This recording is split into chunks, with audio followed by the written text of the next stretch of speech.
vārds influenceris, ja arī kā man agrāk tas nepatika un ir tik daudz visādi raidierakstu un viss kaut kas bijis, kurš es saku, ka es esmu pret to. Varbūt jau laikam var vienreiz dzīvē beidzot atzīties, ka tas ir tas, ko es daru. Niklaus Mičulis ir digitālā satura veidotājs un viens no ietekmīgākajiem influenceriem Latvijā. Es ieliku YouTube vlogu, 150,000 skatījumu, 200,000. Un man tas tagad, šobrīd, iedomājies YouTube kādam videoklipam latviešu, 200,000 skatījumu. Tas liekas vienkārši astronomiski. Parādi to, kas tev sanāk. Nemēģini pārdot vai jau rakstīt zīmolu sponsoram kaut ko. Parādi vispirms to pievienoto vērtību. Un tikai tad cel pirksts gaisā un saka, tu esi influenceris. Ja agrāk man vajadzēja rītīgi censties vispār pārliecināt kādu zīmolu, kāpēc manai sejai kaut kur it kā būtu jābūt, tad tagad ir otrādā, ka zīmols saka, mums vajag tevi, tā un tā, un viņi jau paši tā kā rītīgi baksta un dažreiz pat ļoti kāpj uz galvas. Ja man tā godīgi jādomā, ir daudz cilvēku, kur, manuprāt, varbūt nebūtu pelnījuši tās privilēģijas, kas nāk līdzi ar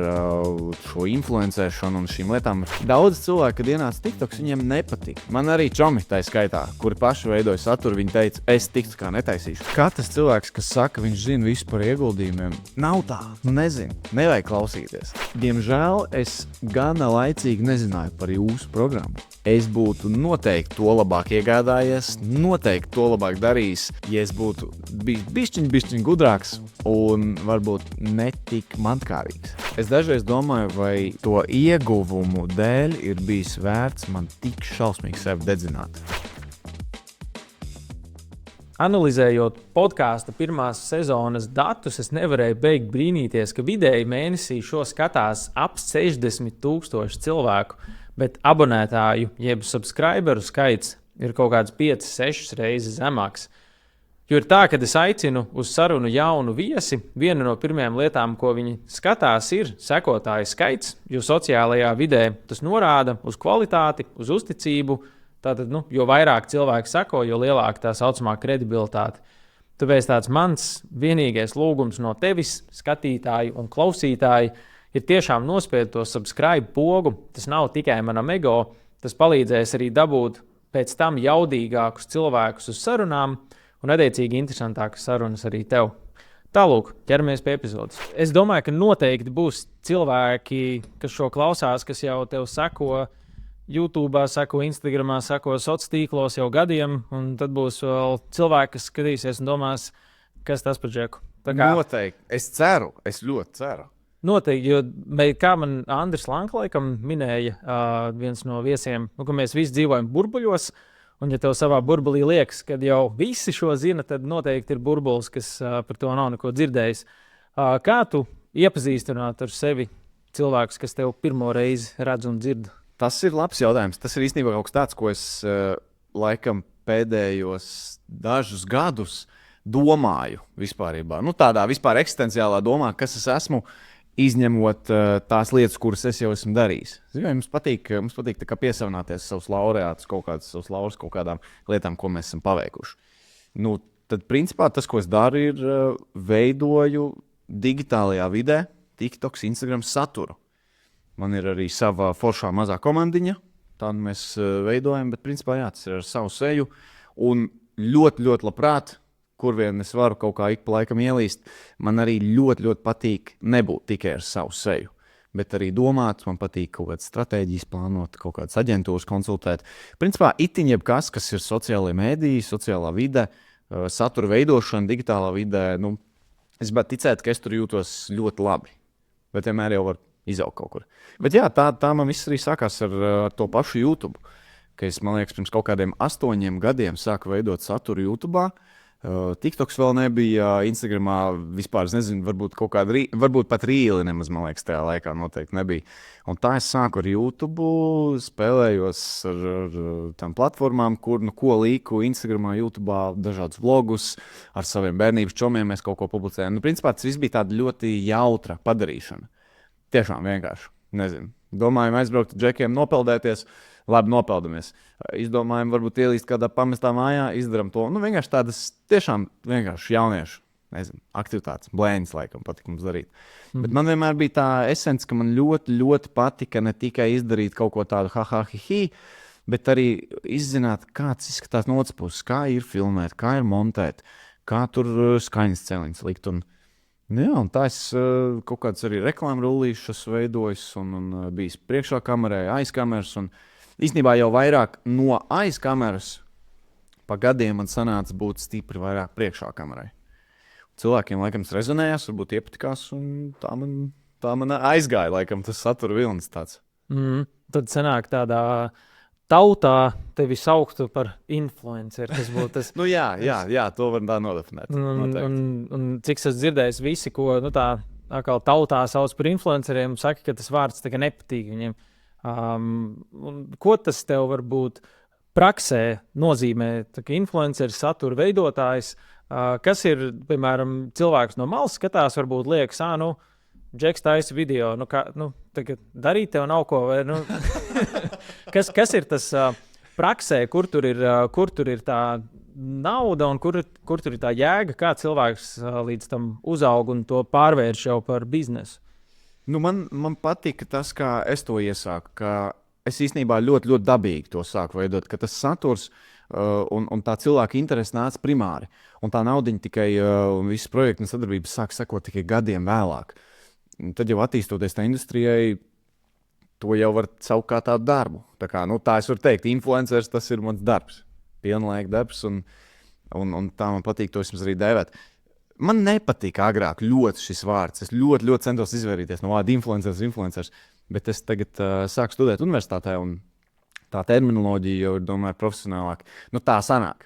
Vārds influenceris, jau arī kā man agrāk tas nepatīk, un ir tik daudz visādi raidierakstu, un viss kaut kas bijis, kurš es saku, ka es esmu pret to. Varbūt jau laikam var vienreiz dzīvē beidzot atzīties, ka tas ir tas, ko es daru.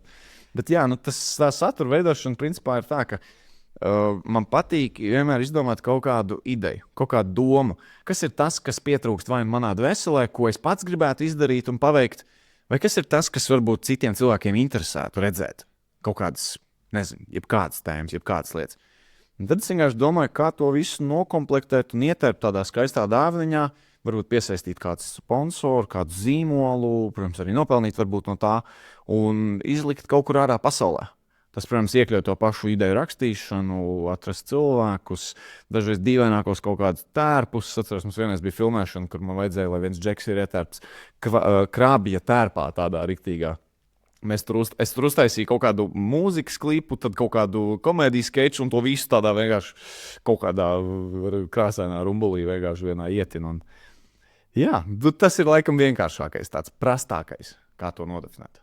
Es tev sākumā nepjautāju, varbūt tu vari ieskicēt vispār to mērogu, cik tev ir dažādos sociālos tīklos sekotāji, kas varbūt ir tavā pasaulē tādi tie mērpunkti, pēc kuriem skatās, šis ir jau nopietni, šis jau ar to kārtīgi darās, un kur varbūt cilvēks vēl ir starta stadijā. Jā, man šķiet, ka tie cipari ir tādi. Es neatceros viņus precīzi, bet man šķiet, YouTube varētu būt kādi 50 vai 60 tūkstoši abonenti, kaut kas tāds.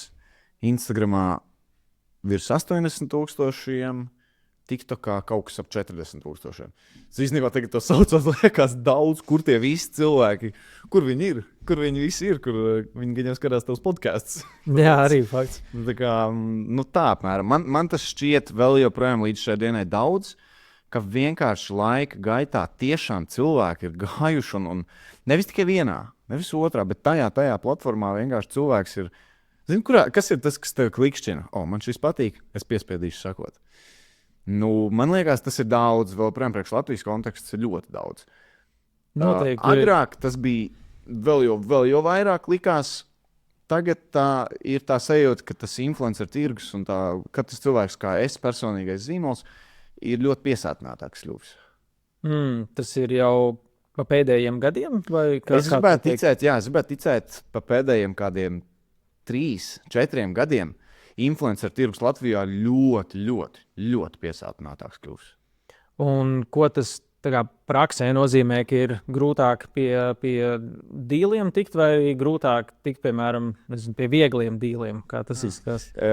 Praksē tas noteikti varbūt katram influencerim, satura veidotājiem noteikti varbūt kaut ko bišķiņ galvā, tā kā demotivē varbūt mazliet, jo tu zini, ka tas un tas dara to un to. kā tad viņam izskatās dzīve, kā viņam izskatās ikdienas. Zinu, tāda salīdzināšana varbūt lielāka. Es zinu, ka es to esmu uz savu ādu izjūtis. Bet ar sadarbībām lietām man ir ļoti paveicies būt pozīcijā un darīt tās lietas, kuras es daru. Un ar varbūt šo. Man varbūt ir ļoti paveicies, ka es to daru gana ilgi. Un ka man ir bijuši tādi rītīgi pīķi momenti, kur kaut kāda liela daļa konkrētu jauniešu, kaut kādā vecumā, kaut kādā jaunieši ir mani atpazinuši. Tā, ka varbūt man nav sanācis tādu tikai mazu burbulīti paņemt, bet tādu es gribētu ticēt, ka diezgan lielu jauniešu daļu kaut kādus gadus atpakaļ, un tad viņi aug visi, tad tas strādā aģentūrā, tas kļūst par to, tas ir projektu vadītājs. Un dažreiz jau ir tā, ka tie cilvēki, kas man dod darbu, sanāk, ir tie paši cilvēki, kas ir agrāk pirms gadiem sekojuši man YouTube. Un tāpēc varbūt tas ir kaut kā man nospēlējis par labu. Ka vienkārši es ļoti daudz to darbu ieliku jau tad, lai tagad es vēl varētu uz tiem lauriem tā kā bišķiņ dzīvot. Jā, bet tas jau tajā pat laikā, ja netaisītu kvalitatīvu saturu, tad jau tie lauri tādi ļoti ātri varētu aizšķīvināt projām. Jā, var gan jau, noteikti. Bet jā, tā padomā 8 gadi. Tur ļoti daudz cilvēku ir tev kopā izauguši šajā visā pasaulē. Es ceru. Jā, ceru, jā. Bet tas, ko tu minēji par tiem pārdesmit tūkstošiem, man vienmēr prātā nāk, pieņemsim, tas pats prāta vētras koncerts Mežaparkā, cik viņi ap 50,000 salasīja auditoriju vai kaut kas, es zinu, starp 40, 60 kaut kas tam līdzīgs. Un iedomājies, ja tev ir tie pārdesmit tūkstoši sekotāji vai skatījumi video, tad tas ir tā kā būtu nolicis to video estrādes galā. Tā čūpiņa ir noskatījusies. Man bija tāds laiks, kur es ieliku YouTube vlogu. 150,000 skatījumu, 200,000. Un man tas tagad, šobrīd, iedomājies YouTube kādam videoklipam latviešu, ja? 200,000 skatījumu. Tas liekas vienkārši astronomiski. Loģiski tā auditorija jau ir izgājusi uz citiem arī kanāliem. Kā es minēju, piesātinātāks. Bet tagad es skatos tev epizodu, vai ne? Tur 50,000, 40,000. Un tagad tas liekas ļoti daudz YouTube. Tas ir ļoti īstenībā apsveicami, kā tu esi izveidojis to visu arī. Paldies. Es pats esmu vispār šokā, kā šis viss pasākums ir iekustējies. Jūs atceros, bija tā, ka es šķīros ar Latvijas radio pagājuši, jau 24. gada beigās. Un tad tā nevarēju saprast, turpināt, neturpināt. Un es tā pie sevis nolēmu, labi, tā kā pamēģināšu vienu sezonu nomaukt, skatīsimies, kā ir. Varbūt kāds klausīsies, varbūt kāds neklausīsies. Un tagad, kad gada beigās mani cilvēki Instagramā tagoja, ka es esmu tur entajos top 5 topos Spotifyā, ko cilvēki klausās ar podkāstiem. Liekas, pilnīgs vājprāts. Kāds sakars, tur nepilns gads pagājis. Jā, tas baigi. Liels paldies visiem, kas skatās un klausās. Tas vienīgais, ko es varu pateikt. Forši, ka rezonē saturs. Tu minēji rekordu, tu jau gadus, apmēram 8 darbojies šajā visā pasaulē. Kā tas tirgus ir mainījies? Jo es pieņemu, ka 8 gadu atpakaļ, kad tu šo sāki, tu teici, vienkārši liku kaut kādus video. Jā, varbūt kaut kādas ļoti naivi un nevainīgi. Jā, un kaut kādas sadarbības varēja kaut ko viegli dabūt, varbūt kaut ko grūtāk, bet tu tā pamazām, kamēr man gribētos ticēt, ka mūsdienās jau aug 11-gadnieks, kurš skatās, piemēram, uz tevi jau x gadus, un viņš domā, es to gribu, un tad viņš jau sāk mērķiecīgi uz to iet. Kā tavā skatījumā ir mainījies tas vispār, kā cilvēki nonāk šajā, influencēšanas un satura veidošanas pasaulē? Man laikam gribētos teikt, ka es jūtu, ka tas ir kaut kā mazliet uzspiestāk. Man šķiet, ka cilvēki cenšas to uzmanību un tos klīšķus stipri ātrāk jau apzināti pārvērst naudā. Man patīk tā analoģija, ko es esmu daudzkārt arī minējis, ka, ja tu gribi nopārdot labu pavāru grāmatu, vispirms kļūst varbūt par labu pavāru vai labu rakstnieku. Vai labi pārdevēji. Bet ne jau vienkārši ej un tā kā, es uztaisīšu, un tagad es zinu, ka visi to gribēs pirkt. Un man šķiet, ka ir ļoti daudz cilvēku, kas varbūt nav pelnījuši.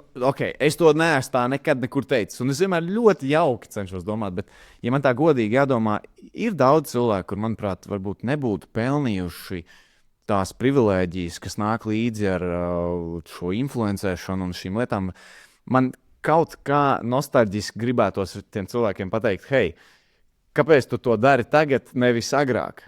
Ne? Piemēram, ir Instagramā ļoti daudz Instagram mamītes. Es viņas saucu par Instagram mamītēm. Viņām rītīgi patīk vienkārši visu pārbāzt ar sadarbībām un galvenais kaut kā izdomāt, izpīrēt, kā to visu izdarīt. Un no vienas puses saprotu, jo arī aroda kolēģis tas ir mans, un man tas ir jāciena, bet no otras puses domāju, kāpēc tu agrāk netaisīji tos YouTube video? Kāpēc tu nedarīji? Kāpēc tu neieliki tad, kad visi rādīja uz mums ar pirkstiem?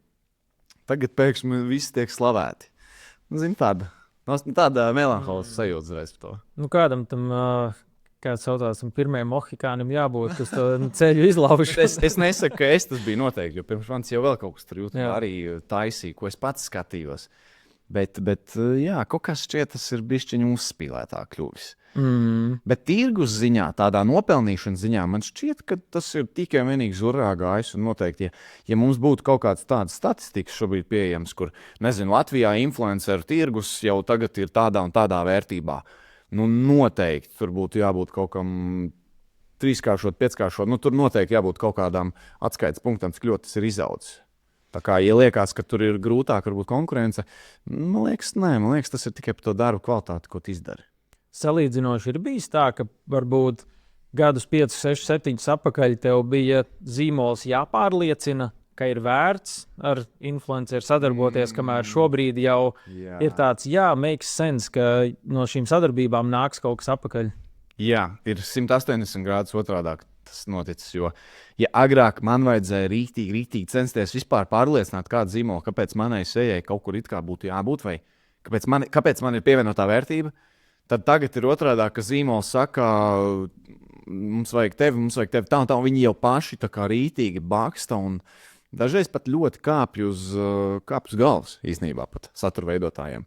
Atļaujās aģentūras nemaksāt rēķinus, nemaksāt laikā, pārāk kaut kādas koncentrētas vadlīnijas, un tā bišķi tā robotizētā cenšas to padarīt. Kad tas ir apmēram, mēs gribam, lai tu pasaki šos vārdus šādi. Jā, pārdod ātrāk, jo mums klientam jāatskaitās. Jau aizvakar bija jāatskaitās.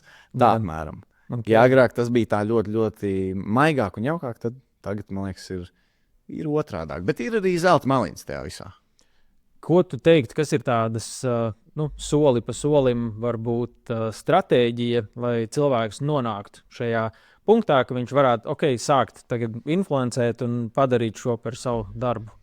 Es absolūti rekomendētu itin jebkuru cilvēku, kas vēlās veidot saturu vai sevi likt kaut kur, kameras priekšā staigāt, filmēt un darīt. Noteikti ir ļoti, ļoti forši, ja iemācās tās pamatlietiņas, kas ir kaut kāda minimāla, kaut kāda montāžiņa, vispār pastīties, kas notiek tajā platformā, tajā. Ja. Daudz cilvēku, kad ienāca TikToks, viņiem nepatīk. Viņi domāja, kas tas ir, ka musicalī pārmainījās uz nosaukumu tā kā uz TikTok. Daudzi teica, fuj, nepatīk TikToks. Man arī čomi tā skaitā, kuri paši veidoja saturu, viņi teica, es TikTok kā netaisīšu. Un es teicu viņiem, jā, bet vai tad nav tā, ka tā ir vēl viena auditorija, vēl viena platforma, kur tu vari izpausties? Un noteikti ir jāmāk pielāgoties, jo pēc TikTok nāks vēl kaut kas, pēc Instagram būs vēl kaut kas, un kaut kā tās lietas mainīsies laiku. Visu laiku vajag pielāgoties. Nevajag tā, ka ar zodu paceltu, man liekas, gaisā staigāt un likties, ka tev tagad viss pirksti gaisā. Ja? Tas vispār ir metams ārā. Noteikti ir šīs tehniskās lietas, kas ir bišķiņi kaut ko pamontēt, saprast, kā kura platforma atšķirās, kā kuru saturu kur likt. Un pats svarīgākais, ja cilvēks grib kļūt par influenceri, parādi to, kas tev sanāk. Nemēģini pārdot vai jau rakstīt zīmolu sponsoram kaut ko. Mums katram ir kaut kādas lietiņas, kas mums sanāk, vai varbūt kādi mazie apslēptie talanti, vai kaut kas, ko mēs gribam parādīt pasaulē. Tad parādi vispirms to pievienoto vērtību, un tikai tad cel pirksts gaisā un saka, tu esi influenceris. Ja? Vispirms kļūst par to varbūt kaut kādu mazo labo savas virtuves pavāru, un tad rāda citiem. Nevis tur tikko mans cels Niklās tikko uztaisīt roltonu kaut kādu zupu, makaronus, nezinu ko, un tagad visi skatāties, jo šīs ir labais. Parādī, ir tik daudz dažādi darbi un hobiji, par kuriem mēs ikdienā neaizdomājamies vispār. Ja? Kas ir tie par cilvēkiem, kur kāpj, nezinu, kokus zāģē, kuri elektrības vadiem vai ne kaut ko? Tas ir reāls piemērs. Es atradu Instagramā džeku, kurš kāpj kokos, un viņš zāģēja nost kokiem zarus, lai viņi netraucē ar elektrības vadiem. Un viņš to dokumentē un to saturu liek. Es diemžēl neatceros viņu to nosaukumu, bet es atceros, ka tādu džeku atradu. Un es domāju, wow, cilvēki dara šādus darbus, un tas ir interesanti. Vai mums ir, piemēram, tāds džeks vārdā Alisters, un viņš taisa pats savas tādas ļoti klasisks, vecmodīgs latviešu drēbes, viņš šuj viņus, un tu domā, wow, tas džeks pa ielu staigā kā no filmas iznācis. To es redzēju. Gan jau es kaut kur redzēju. Džeks, jā, ļoti jauns džeks, viņš, man liekas, studēja arī kaut kur, un es viņam piesakoju, jo man šķita, tas liekas tik dabīgi, tas liekas tik īsti. Tu gribi sekot kaut kam, kas ir īsts, nevis tiek pārdots. Man šķiet tā. Tā arī ļoti izvirzīta atbilde. Bet, Nē, noteikti tas tāds no sērijas, vai tu uztaisi biznesu, tāpēc, ka tu esi izdomājis, ka šī lieta pelnīs naudu, un tagad tu iesi un kruķīsi par katrām varītēm, vai arī tu atkal uzsāc biznesu, jo tu strādā kaut kādā nišā nozarē, kurā redz caurumu, kuru potenciāli var aizpildīt, kaut kādu problēmu atrisināt. Tas ļoti līdzīgi. Un tas, ko tu stāsti, man nāk atmiņā tagad saruna. Man bija tāds Gatis Rūtiņš, viņam vedam LV uzņēmums, kas vienkārši palīdz pārcelties, pārvācies jaunu dzīvokli, tev aizved viss mans. Un viņš arī ir ļoti aktīvs sociālajos tīklos ar uzņēmumu. Un tas arī tā, vienkārši es zinu, ir tie fiziskā darba uzņēmumi, kuriem visa tā sociālā tīkla vide liekas tāds bišķiņu fufelis, jo, es, piemēram, pārvadāju mantas, es tur, griežu kokiem zarus, tas ir pa lielam pašsaprotam lietu, un tev vajag zarus nogriezt, viņš nogriež. Bet, ja man, piemēram, vajag pārcelties vai nogriezt zarus kokiem pagalmā, visdrīzāk pie kā es iešu pie tā, kas man tur midžinās acu galā regulāri kaut kur sociālos tīklos, vai arī iemetīšu Google, kur ir, griezt zarus. Man var atbraukt, jā. Elektrībai tur nogriezt, lai nepinās vadi. Jā, un visdrīzāk, ja es attaisītu Instagram kontiņu, paskrolētu saturu un liktos kur normāls džeks griež zarus, runā kā cilvēks, zvanīšu viņam, visdrīzāk tas. Tā ir tāda valūta, tā ir tiešām tāda jaunā valūta. Jā, jo vairs nav jālasa avīzē, kas ir rakstīts sludinājumā, ja es vienkārši skrolēju Instagramā un redzu, wow, šis džeks liek saturu, tas ir kaut kas noderīgs, tu redzi, ka viņam patīk tas, ko viņš dara. Un tas reizē arī pakalpojums. Ideāli. Bingo, esmu nopārdots. Man vajag, lai man nogriež zarus. Jā, šis atkal no otra punkta, kad tu stāstīji, ja cilvēks grib kļūt par influenceru, tad tu varbūt sāc tur, kur tu esi, un liec saturu par to, kas tev patīk, interesē, rezonē, un tad kaut kā tu izdomās, kā to iemonetizēt, iestūrēt tajā. Bet tad ir atkal tā otra puse, ka tu jau esi uzņēmums un tev nav sociālā tīkli. Tad tas tev ir principā kā tāds, nav varbūt 100% bezmaksas mārketings, jo tev kaut kāds laiks jāvelta to saturu taisīt. Bet man ir aizdoma, ka ļoti daudzi neapzinās, cik ļoti spēcīgs tas rīks ir. Kaut vai tā iemesla dēļ, ka tu visu laiku regulāri esi cilvēkam acu priekšā, viņš pēkšņi tev sāk uzticēties. Tas arī viss. Bet tas ir atkal, man šķiet, tas ir par to pielāgošanos, ka cik daudz cilvēku saka, tas pats TikToks, nepatīk, bum, pēkšņi visi TikTokā ir visi, notiek visi zīmoli, aktivitātes, visi grib TikToku. Tā ir, cilvēks vienkārši tāds stūrgalīgs, man liekas, pēc dabas. Mums ir daudz vairāk jāpielāgojas lietām. Tavā pieredzē es daudz dzirdu, ka ir, piemēram, ir Instagrams, ir tas pats YouTube, tas pats TikToks. Ja tu taisi vienu, piemēram, shortform saturu, tur minūte 90 sekundes, tu katram pielāgotu pilnīgi citādāk? Kā tas strādā? Ideālā variantā, ja resursi un laiks atļautu, pavisam noteikti. Bet nereti sanāk tā, ka tu vienkārši vienu to pašu izmauc visās vietās. Bieži vien arī sanāk tā, ka tu uztaisi vienu saturu, tas īsti nav tāds Instagram veidīgs, īsti nav tāds TikTok veidīgs, YouTube tas vispār nedara. Viens jau arī, protams, ir horizontāli vertikālais šis aspekts, un tad tas saturs nekur vispār neaiziet. Un tad tu sēdi uz schēmu un domā, kas tur bija pie vainas, kāpēc kaut kā.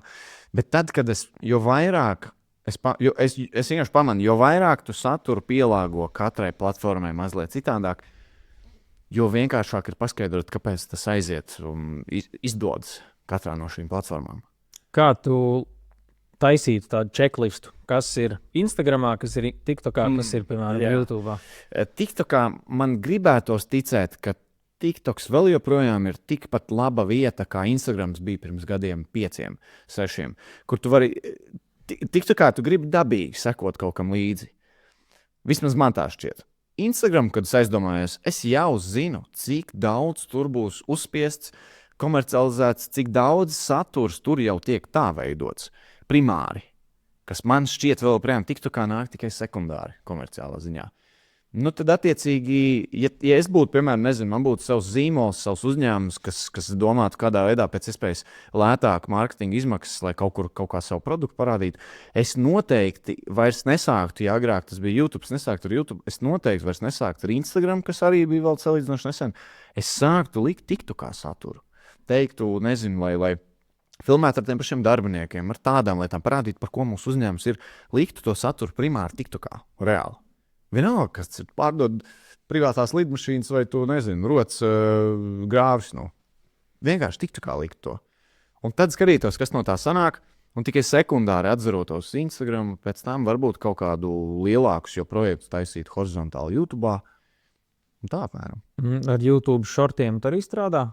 Man ir sanācis, veidojot, piemēram, man bija tāda sezona, kuras bija uztaisījis 10 epizodes, piemēram, vai visi reperi domā vienādi, vai visas meitenes domā vienādi. Nu, tāda, kur cilvēki sastājās un kādiem viedokļiem viņi piekrīt, kādiem nepiekrīt.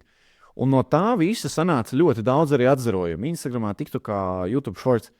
YouTube Shorts vienkārši 10 reižu mazāk cilvēki skatījās.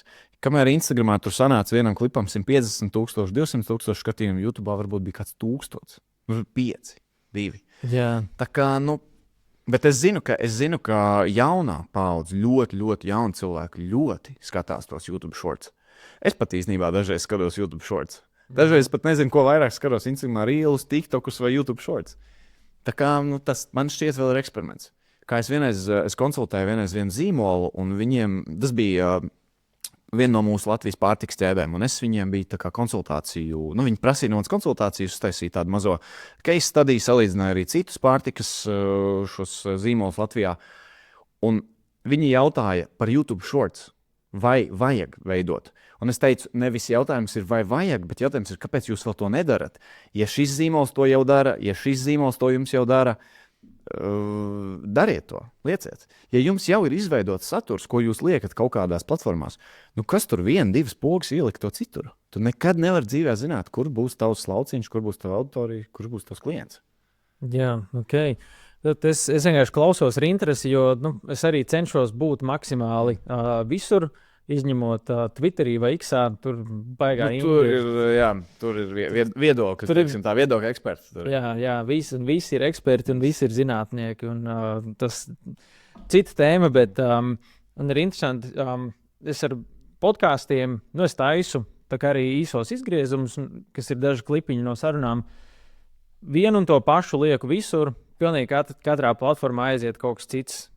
Video, kam YouTube šortos ir, vispār YouTube šortos man arī ir 10 reižu mazāk skatījumu nekā jebkur citur, bet varbūt, ka tev Instagramā kaut kas aiziet, tā, ka nereāli TikTokā pilnīgi no tās pašas sarunas cits, un tas vispār ne, un tas baigi interesants ir, es mēģināju domāt, kur tur tās sāls ir, bet tajā, ko es no tevis klausos, es saprotu, ka TikToks ir vairāk, tiešām tā kā rādīt to īstenību, to reālo dzīvi, to bez filtriem, kur ir šādi. Absolūti, jo īstāku cilvēku tu vari citam cilvēkam parādīt, jo vairāk viņš jau var rezonēties.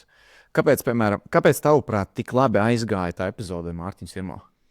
Kā tev šķiet? Mārtiņš ir tāds, manā pieredzē, cilvēks, kurš nekautrēs teikt, ko viņš domā. Kaut kā tā. Un tad tur bija daudz visādi. Vispār tā bija tāda ļoti forša, brīva epizode, neskatoties to, ka mēs pirmoreiz dzīvē satikāmies. Viņš vienkārši, saka, kā ir, kā viņš domā. Es arī skatījos kaut kādu brīdiņu, pastījos tā epizodi, un pirmais, kas man ienāk galvā, pat nemaz vēl neizlasot komentārus, domāju, Viņš pasaka tās lietas, kuras varbūt kāds no mums dažreiz klusumā nodomā, bet nepasaka skaļi. Tas nenozīmē, ka ir jāpiekrīt viņa viedoklim vai nav jāpiekrīt, bet tā kā viņš pasaka vienkārši to. Tieši tā. Un tāpēc es domāju, tā epizode ļoti labi norezinājās ar citiem cilvēkiem. Un TikTokā ir tas pats. Es nezinu, kā piemēram ar saturs ar viņu, kā aizgāja citās platformās kaut kur. Man tad būtu jāskatās. Nu labi, bet katrā ziņā tur nebija tā, ka īsi izgriezumi būtu krietni labāk par citiem gājuši. Man īsi izgriezumi, tur, man liekas, rekordu tur Kristers Gudļevskis, ka viņam TikTokā bija vairākiem pēc kārtas, ko 30-40 tūkstoši skatījumu. Nu tā, ka tur gandrīz visiem pēc kārtas, jā. Un viņam bija ļoti izteikts storytellings, kad viņš sāk runāt. Un kustās rokas, un ļoti aktīvi. Un, nu tā, tas palīdz cilvēkam, kas skatās aiz kadra. Viņam liekas, ka tas uzreiz uz viņu uzņemts. Un tā ir. TikToks tas ir. Piemēram, man ir viena analoģija tāda, ko es domāju par izgriezumiem.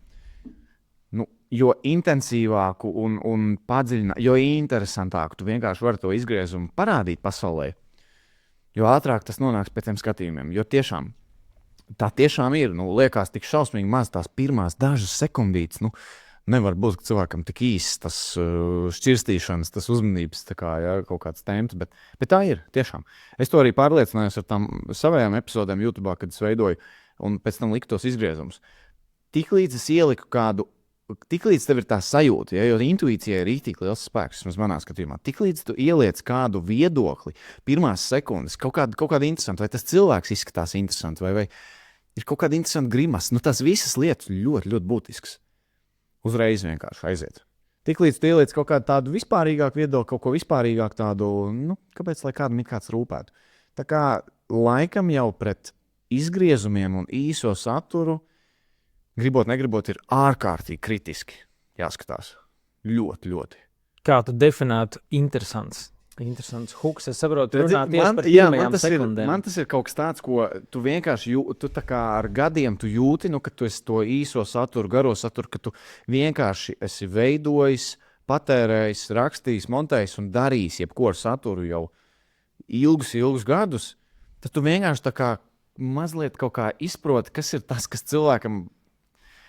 Es skatos tā, ja man tas liekas interesanti, gan jau arī kādam interesēs. Vai tas ir laba vadlīnija? Noteikti nē. Vai tas ir padoms?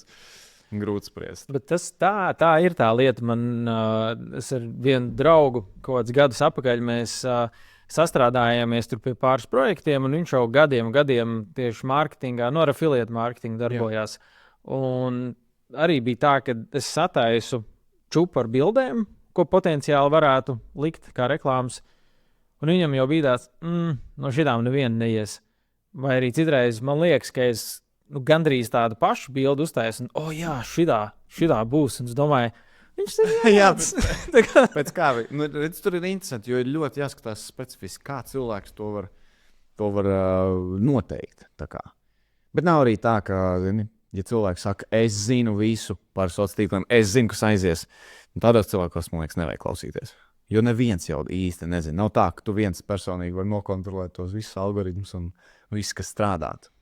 Tas ir visās jomās arī, ja tev kāds saka, kas ar akciju tirgu notiks nākamajos gados. Tas ir izcils piemērs. Vienkārši āmen baznīcā. Tas bija tas joks, ka analītiķi ir precīzi uzminējuši kaut kādas 20 no pēdējām 2 krīzēm. Tur tas joks ir tajā, ka tev 3 reizes gadā kāds pareģo, kad tūlīt nākamā mēnesī sāksies krīze. Kādreiz kādam ir taisnība. Kā to Džeku sauc, izkrīt no galvas, kurš viņš bija tajā Big Short filmā, vēl viņa atveidoja. Finishers iespēja par to The Big Bubble, kā viņš betoja, laikam. Christians Bales atveidoja to aktieru. Maikls kaut kas, neatceros. Jā. Un vienvārdu sakot, tādi džeki kā viņš, kas liek kaut kādus betus, ir tūkstošiem, simtiem tūkstoši, vienam izrādās taisnība, un tagad visi, tu ziņās redzi, tur tas džeks tur tagad šorto to, longo šito, un tagad visi tur bars ar sekotājiem skrien viņam pakaļ, bet realitāte ir tāda, ka, ja tu paņemtu miljonus mērkaķus, kuri mestu šautriņas, vienam no viņiem noteikti trāpītu tajā sarkanajā bulzāji, un tagad visi domātu, ka tas ir izcilais mērkaķis, bet tā vienkārši nestrādā. Tas tāds atkāpi par paraģūtājiem. Man šķiet, man liekas, ļoti labi pasaki, jo ir tik ārkārtīgi daudz cilvēki, kas arī es tajā skaitā, bet agrākā formā esmu uzķēries uz tādām lietām. Man bija kaut kāda, man liekas, intervija ar Bestabū, un tur bija kaut kas par krāpniecībām, par ieguldīšanu, tādām lietām. Man nebija īsti krāpniecības gadījums, bet es biju stāstījis, kā es tur to informāciju uz ātros salasījos, to un beigās pazaudēju, man liekas, kādus 4 ar kaut ko 1000 kriptovalūtās. Jo, zini, tu seko savām emocijām nereāli, tu esi dzirdējis, ka tas čoms dara tā, tāpēc tu arī tā darīsi. Tu esi nostījies kādu vienu Netflix dokumentālo filmu, un tagad tev šķiet, tu visu zini. Šausmīgi. Un tad iedomājies, jo tā filma par to The Big Short, man īstenībā patika. Man likās ļoti interesanta filma. Likās tāda bišķiņa glorificēta tā versija. Wow, kāds cilvēks tā var zināt, cik interesanti.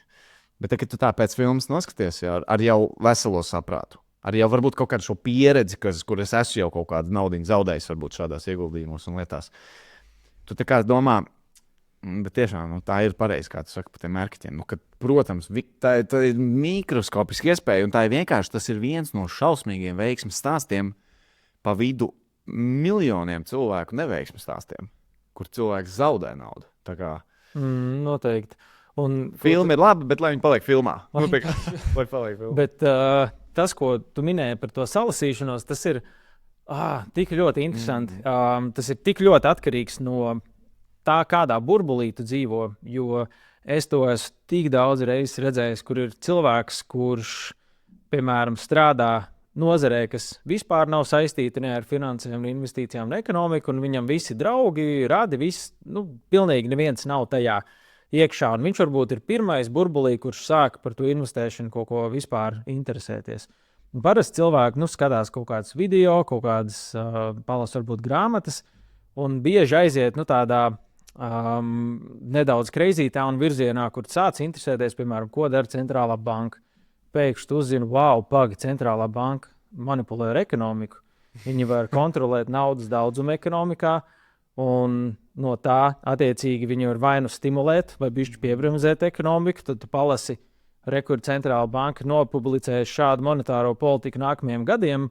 Tā tad ekonomika ies uz leju, un tu sāc runāt ar draugiem. Neviens šito nezina.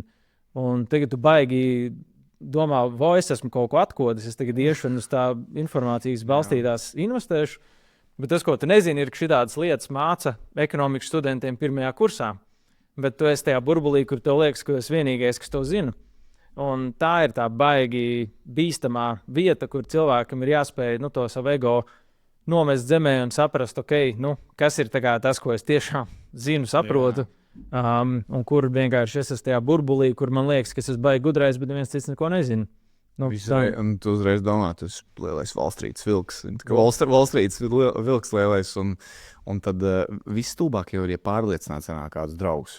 Vai varbūt tie paši draugi domā, ka tu visu zini, un tas ir viss slikts. Jo man arī draugi bieži vien jautā šādas lietas, un es cenšos pēc iespējas nekādā veidā neizpaust savu viedokli un ļoti kritiski uzsvērt. Ko man liekas, katram šim cilvēkam šajos draugu lokos un burbuļos vajadzētu piekopt, kas ir ļoti kritiski attiekties pret informāciju un noteikti nesolīt nevienam kādas zvaigznes. Man liekas, par to ego. Kāpēc, lai es zinātu visus pasaules noslēpumus? Jā, Vai kāds cits, kāpēc, lai zinātu? Tā ir atmiņā, Paliks bija vienā sarunā ar vienu cilvēku, kurš ir gadus 20 pāri finanšu nozarē.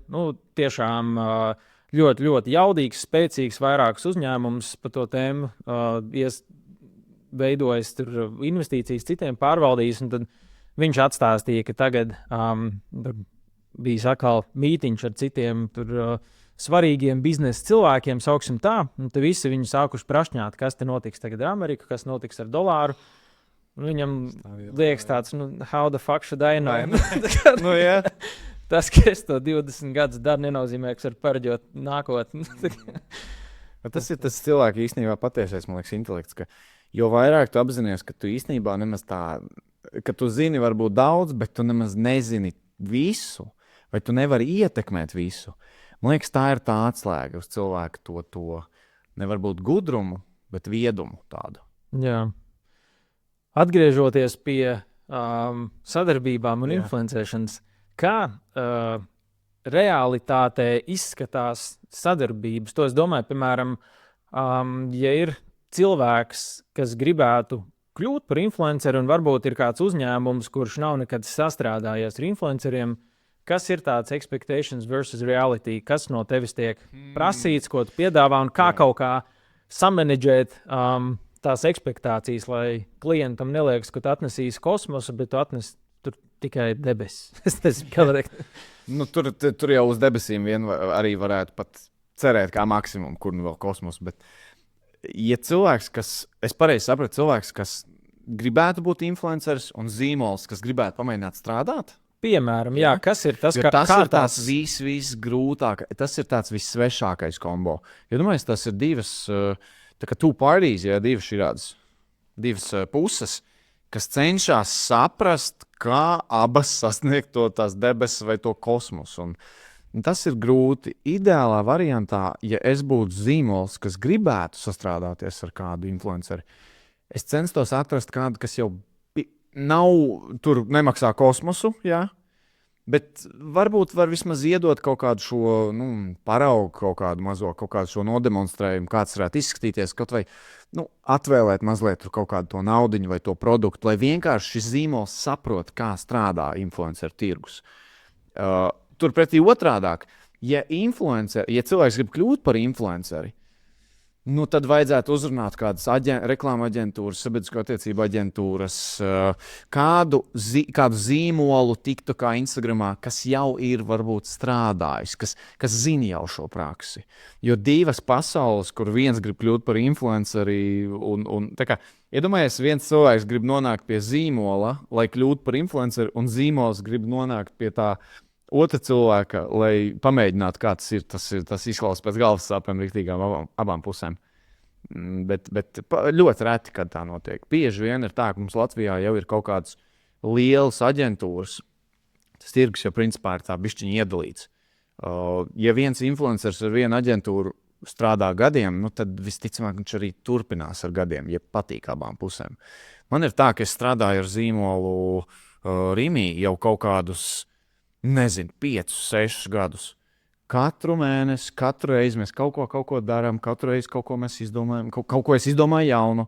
Viņiem patīk, man patīk, un tās attiecības vienkārši tā arī jāuztur. Ja atrod kaut ko labu, vajag turpināt. Tad ir dažreiz kaut kāds zīmols, kas man nepatīk, ko es vienkārši nevaru sastrādāties. Varbūt pat ne zīmols pats, bet tā aģentūra pa vidu. Tad man ir bijušas pieredzes, kas man īstenībā pa visiem šiem 8 gadiem nebija, līdz tikai pēdējā laikā, ka zīmola, pa pēdējiem 8 gadiem man nav bijusi tāda pieredze, kāda man ir bijusi nesen, ka nevis zīmols, bet aģentūra nevar samaksāt.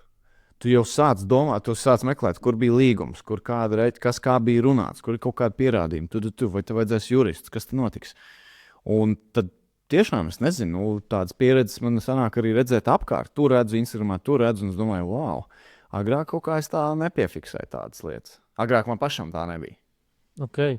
Tad sanāk, ja es pareizi saklausu, ja pieņemsim, es gribētu sākt kaut kādas sadarbības, piemēram, nezinu, kas grib sponsorēt manu podcastu. Jā, redz, tev jāsaprot, kurā pusē tu stāvi, jo, ja tu centies investīciju uz programmu, tā kā lai kāds cits to parāda, ideālā variantā es vismaz meklētu kādu, kas ir nedaudz jau uz šo nefinanšu, jo, zini, par finansēm retāk cilvēki runā nekā vienkārši ieliek mazo jautro klipiņu Instagramā man šķiet. Bet kādu, kas jau mazliet, kaut ko mazliet drusciņu par to interesējās. Pat neinteresējās, vienkārši kādu, kas ir noteikti varbūt ar tādu tīru fonu. Jā, jo noteikti par finansēm runājot, nedara kā cilvēks, kam ir ļoti pārāk laba pagātne kaut kur. Bet tu esi mēģinājis tā, kaut kā, nezinu, kas ir jau kādas sadarbības bijušas vai kaut kas tāds. Jā, mums tā ir tāda, es nezinu, vai to var par sāpi nosaukt, bet tas, ko mēs esam vispār par šiem gadiem sapratuši, no tāda mārketinga puses runājot par neatkarīgu investoru un indeksu masterclass pa visu Eiropu, šo visu stāstot, ka cilvēkam ir jāieslēdz kaut kādas pāris tās spuldzes galvā, kad ir tāds, ok, šis tomēr ir par mani, šis ir svarīgi, un man tā kā vajadzētu sākt kaut ko darīt. Un lai tas ieslēgtos, ir jābūt kaut kādam atkal jāpaceļ viena un tā pati tēma no dažādiem rakursiem, un pēkšņi caur kaut kādu vienu to anglu tā saucamo, viņam ieslēdzas, ka, šis izklausās pēc manis, ok, tad es sākšu tam pievērsties. Es esmu uzrunājis vairākus satura veidotājus ar domu, hei, taisam kaut kādu sadarbību. Bieži ir tā, ka tas apstājas pie tā, ka satura veidotājs grib, piemēram, uztaisīt 1, 2, 3 rīlus, tad ir fiksēta summa un tā kā, ok, dzīvo tālāk. Manā galvā liekas, ka tam vajadzētu būt vismaz tādam pusgada projektam, kur tā tēma paceļās regulāri no dažādām tām pusēm. Un tad tikai arī tam skatītājam, ka viņš jau redzētu ko 4. 5. saturu, tad viņam sāk likties, ok, šis varētu būt man.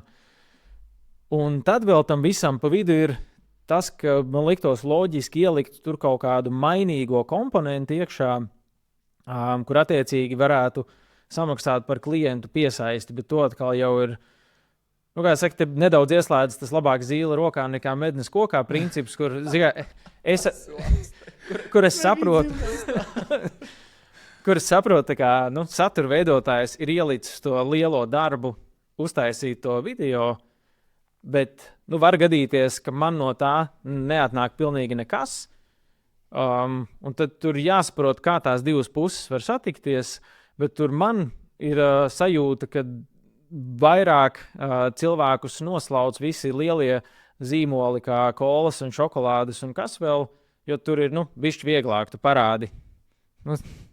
Pudeli tev samaksām, bet tagad mēģināt iedziļināties, tur izskaidrot kaut ko par šo tēmu, tas reiz tāds baigais darbs. Tas ir, es esmu mēģinājis, es neesmu nekur ticis, neesam īsti arī ar nevienu vēl sastrādājušies, bet tā ir tāda viena no lietām, ko es labprāt paceltu. Tā kā es nezinu, ja kāds klausās un ir ieinteresēts, var droši man rakstīt un varam sākt runāt. Jā, lai visi visur iet stāsta, visur pasaulē. Jā, bet es saprotu, kāpēc tā ir, jo mums satura veidotājiem bieži vien, influenceriem ir dažādas fiksētas izmaksas, tāpēc mums ir vieglāk, manā gadījumā man ir fiksētas kaut kādas izmaksas bieži vien, un tās mainīgās ir stipri mazāk, veidojot saturu. Mainīgās izmaksas tur, nezinu, vajag tam tur kaut kādu tērpu vai vajag to cilvēku piesaistīt, tāds, bet parasti ir kaut kāds fiksēts izmaksas jau, kā man tā visu tā mini organizācija man strādā. Kā ar citiem cilvēkiem, grūti spriest, bet es pilnībā saprotu, kāpēc cilvēks nevēlētos uz affiliate strādāt, jo mums Latvijā šis affiliate influencer marketing tirgus ir ļoti reti, kurš tā grib strādāt. Un tad automātiski, ja neviens tā negrib strādāt, aģentūras tā nevēlas darīt, zīmols tā neviens tā beigās kaut kā nevēlas darīt. Bieži vien to piedāvā tā kā ļoti mazi zīmoli vai kaut kā, kas grib izšauties, jo es saprotu, kāpēc. Tas, kas vienam ir mainīgās izmaksas, vienam ir fiksētās, es saprotu, kāpēc tas tā ir. Bet es tiešām, ja viena lieta, kas man nāk galvā saistībā ar jūsu visām investīciju lietām, ko es esmu pamanījis, ka man gribētos redzēt, lai tas saturs varbūt nav tik stīvs tādā ziņā.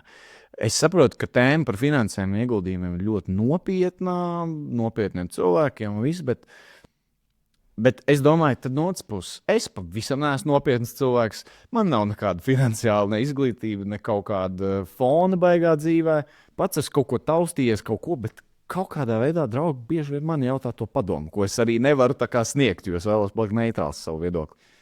Un tad jautājums ir, kāpēc tāds cilvēks kā es arī nevarētu būt tas klients?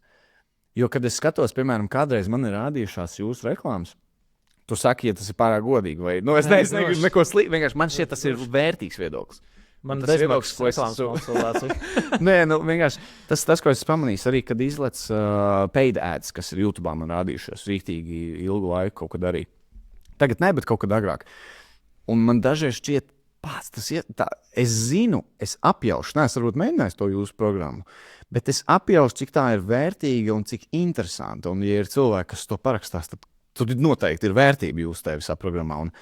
Un man šķiet, ka to info, un es redzu kaut kādu tādu reklāmu, piemēram, no jums, un man tāds kaut kā netik stīvi gribētos, kaut kā, kas mani kā cilvēku aizķer bišķiņ cilvēcīgāk. Bet tur ir vienmēr tas balans starp to, jo man šķiet, jo cilvēcīgāk tu kaut ko mēģini izdarīt, jo grūtāk ir kaut ko nopārdot uzreiz. Tā. Un jo vairāk tu mēģini pārdot, jo labāk tu vari izskot rezultātus, bet tad mazliet cilvēcīgais faktors pazūd. Un tas balans. Man burtiski šodien bija konsultācija ar vienu zīmolu, un es tieši to pašu analoģiju viņam teicu, ka, jā, jūs gribat laiku pārdot, bet, jums tas saturs, vajag labāk bišķiņ, vajag bišķiņ labāk. Tā kā noņemat to stīvumu, noņemat bišķi to pārdošanu, kaut kā izdomājiet, kas ir tā esence, kāpēc cilvēkiem patiešām šis interesē. Jā, paldies par komentāru. Tikai mans viedoklis. Tas ir kaut kas, ko es esmu samērā daudz dzirdējis no malas, no cilvēkiem. Jo te ir kaut kāds tas moments, kur patiesībā jau tā investēšana kā tāda, viņa ir tāda parasta un garlaicīga padarīšana, tā godīgi sakot, jo es to mūsu apmācību programmu visu laiku saucu par tādu kā investīciju autoskolu. Ja tu skaties vispār uz tādu vidējo, kas ir populārie tie investīciju kanāli, viņi cenšas paķert visu ar kas tagad notiek ziņās, kas tur kas notiek Venecuēlā, kas tagad būs ar naftas cenu, un tur dara, un visu laiku tev sanāk patiesībā tas saturs uz tādas bišķiņu cilvēku tracināšanas bāzes, kad cilvēkam liekas, kas tas ir. Bet tas atkal iedod uzreiz tādam vidējam cilvēkam sajūtu, ka, tātad, ja es gribēšu investēt, man būs visam šitam jāsako līdzi, man jau tā ir, tur darbs, tad vakarā tur bērni, tad vēl šitas, forget about it, man, šis nebūs, tad man. Kaut arī patiesībā, kāpēc es to autoskolas analoģiju pieminēju, jo investēšana ikdienā ir, tā kā braukt ar mašīnu. Tas nav vispār nekas aizraujošs, bet, tas tāda ļoti praktiska lieta, kas tev dod lielu liederību dzīvē, bet, lai tu spētu pa tām ielām braukt un satiksmē nebūt bīstams sev un citiem, tev ir jāaiziet autoskola, kas ir reāli fucking garlaicīgi. Tā kā tu sēdi, tu iemācies tās ceļa zīmes, visi tie krustojumi, kad brauc tramvajs, kad brauc autobus, un visu šito tu tā kā saproti, un beigās, kad tu pie tās stūres sēdi, jā, pirmās reizes tur ir ar sasvīdušām padusēm, bet pēc tam jau, nekas tāds. Tev nav tāda lielā aktīvā darbība, tu vienkārši, tu sēdi pie stūres. Tieši tā, jā. Laikam paspēj kādu pedāli vai kādu. Jo man, piemēram, ikdienā investēšana izskatās tā, ka es esmu uzstādījis vairākus automātiskus maksājumus uz brokeru kontu. Viņi ir apmēram tik lieli, cik es varētu iztērēt tur, bārā vai rimī. Kaut ko, tā, ka es pat nepamanu, ka viņš pazūd man no konta. Un es ik pa kaut kādiem 2 mēnešiem atceros, man tur ir nauda. Tad ataisu to brokeru kontu un tāds, wow, normāli čupiņi ienākusi. Es vienkārši salieku viņu savos 4 ETF-os un atkal aizmirstu uz kaut kādu brīdi. Bet, lai tu šo varētu sasatapot, tev ir jāzina, kam tu krāji, kāpēc, kurā brīdī tev būs jāplanē tur uz konservatīvākiem ieguldījumiem, saprast, vai stresot, kas tagad ar dolāru notiek, vai nestresot, kurā brīdī man nodokļi būs jāsāk maksāt, kā es vispār īsto brokeru izvēlos, kurš ir drošs un normālām izmaksām. Un tur ir čupiņi ar lietām, kuras vienkārši tev vajag vienreiz iemācīties, un tad ir tāds āmen baznīcā. Starp citu, ja tev interesē investīciju tēma, es katru sestdienas rītu sūtu izglītojošu un izklaidējošu e-pastu par šo. Vai nu dodies uz valters.lv, vai arī atrodi saiti kaut kur tepat zem video, lai pierakstītos.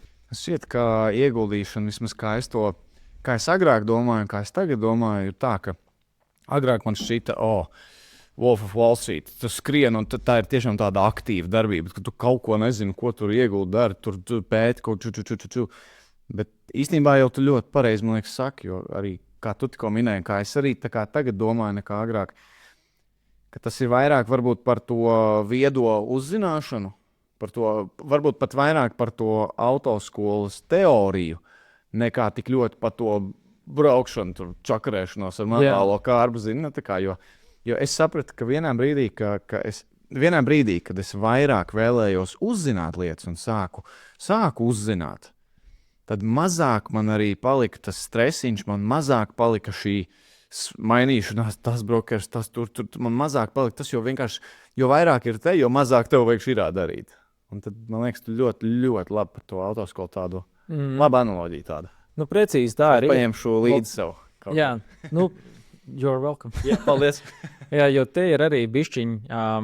Es zinu, man gribēja vienu podkāstu aicināt, kur gribēja nolikt diskusijā mani un vienu no kripto industrijas cilvēku. Es nezinu, kāda tur bija doma tajā diskusijai, bet es tam hostam uzreiz teicu, paklaut, tā kā tu uzaicināsi uz sarunu autoskolas instruktoru un kartinga komandas kaut kādu tur kapteini.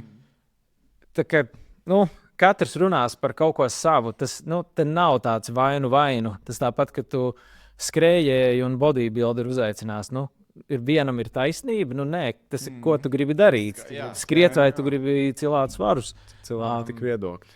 Un tas tāds, kas arī katram ir jāsaprot. Un arī, lai brauktu ar kartingu, tev autoskola varbūt nevajag, bet atkal autoskola tev būs krietni praktiskāka ikdienā nekā kartings un mazāk bīstama.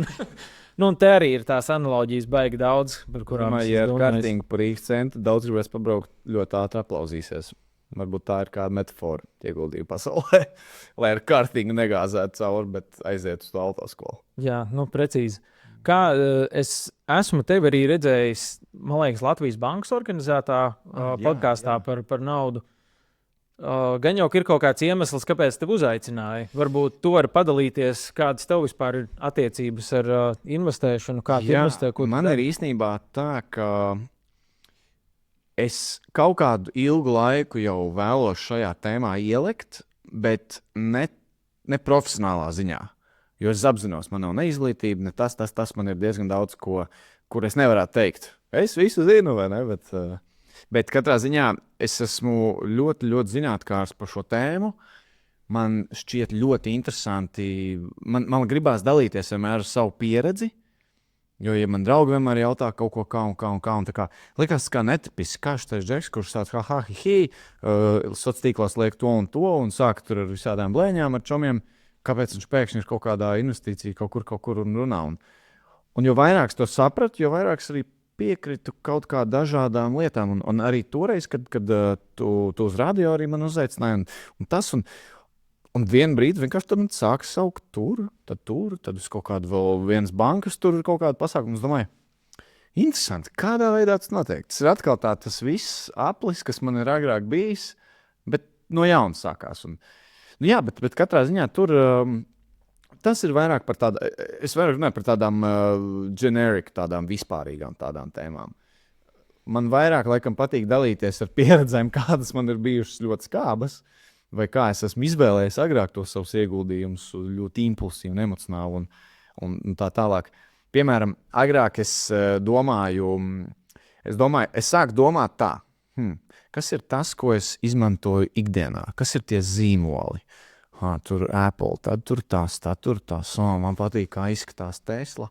Nezinu, vai tā ir laba mašīna, ir vai nav laba, bet man patīk. Un es tādā veidā domāju.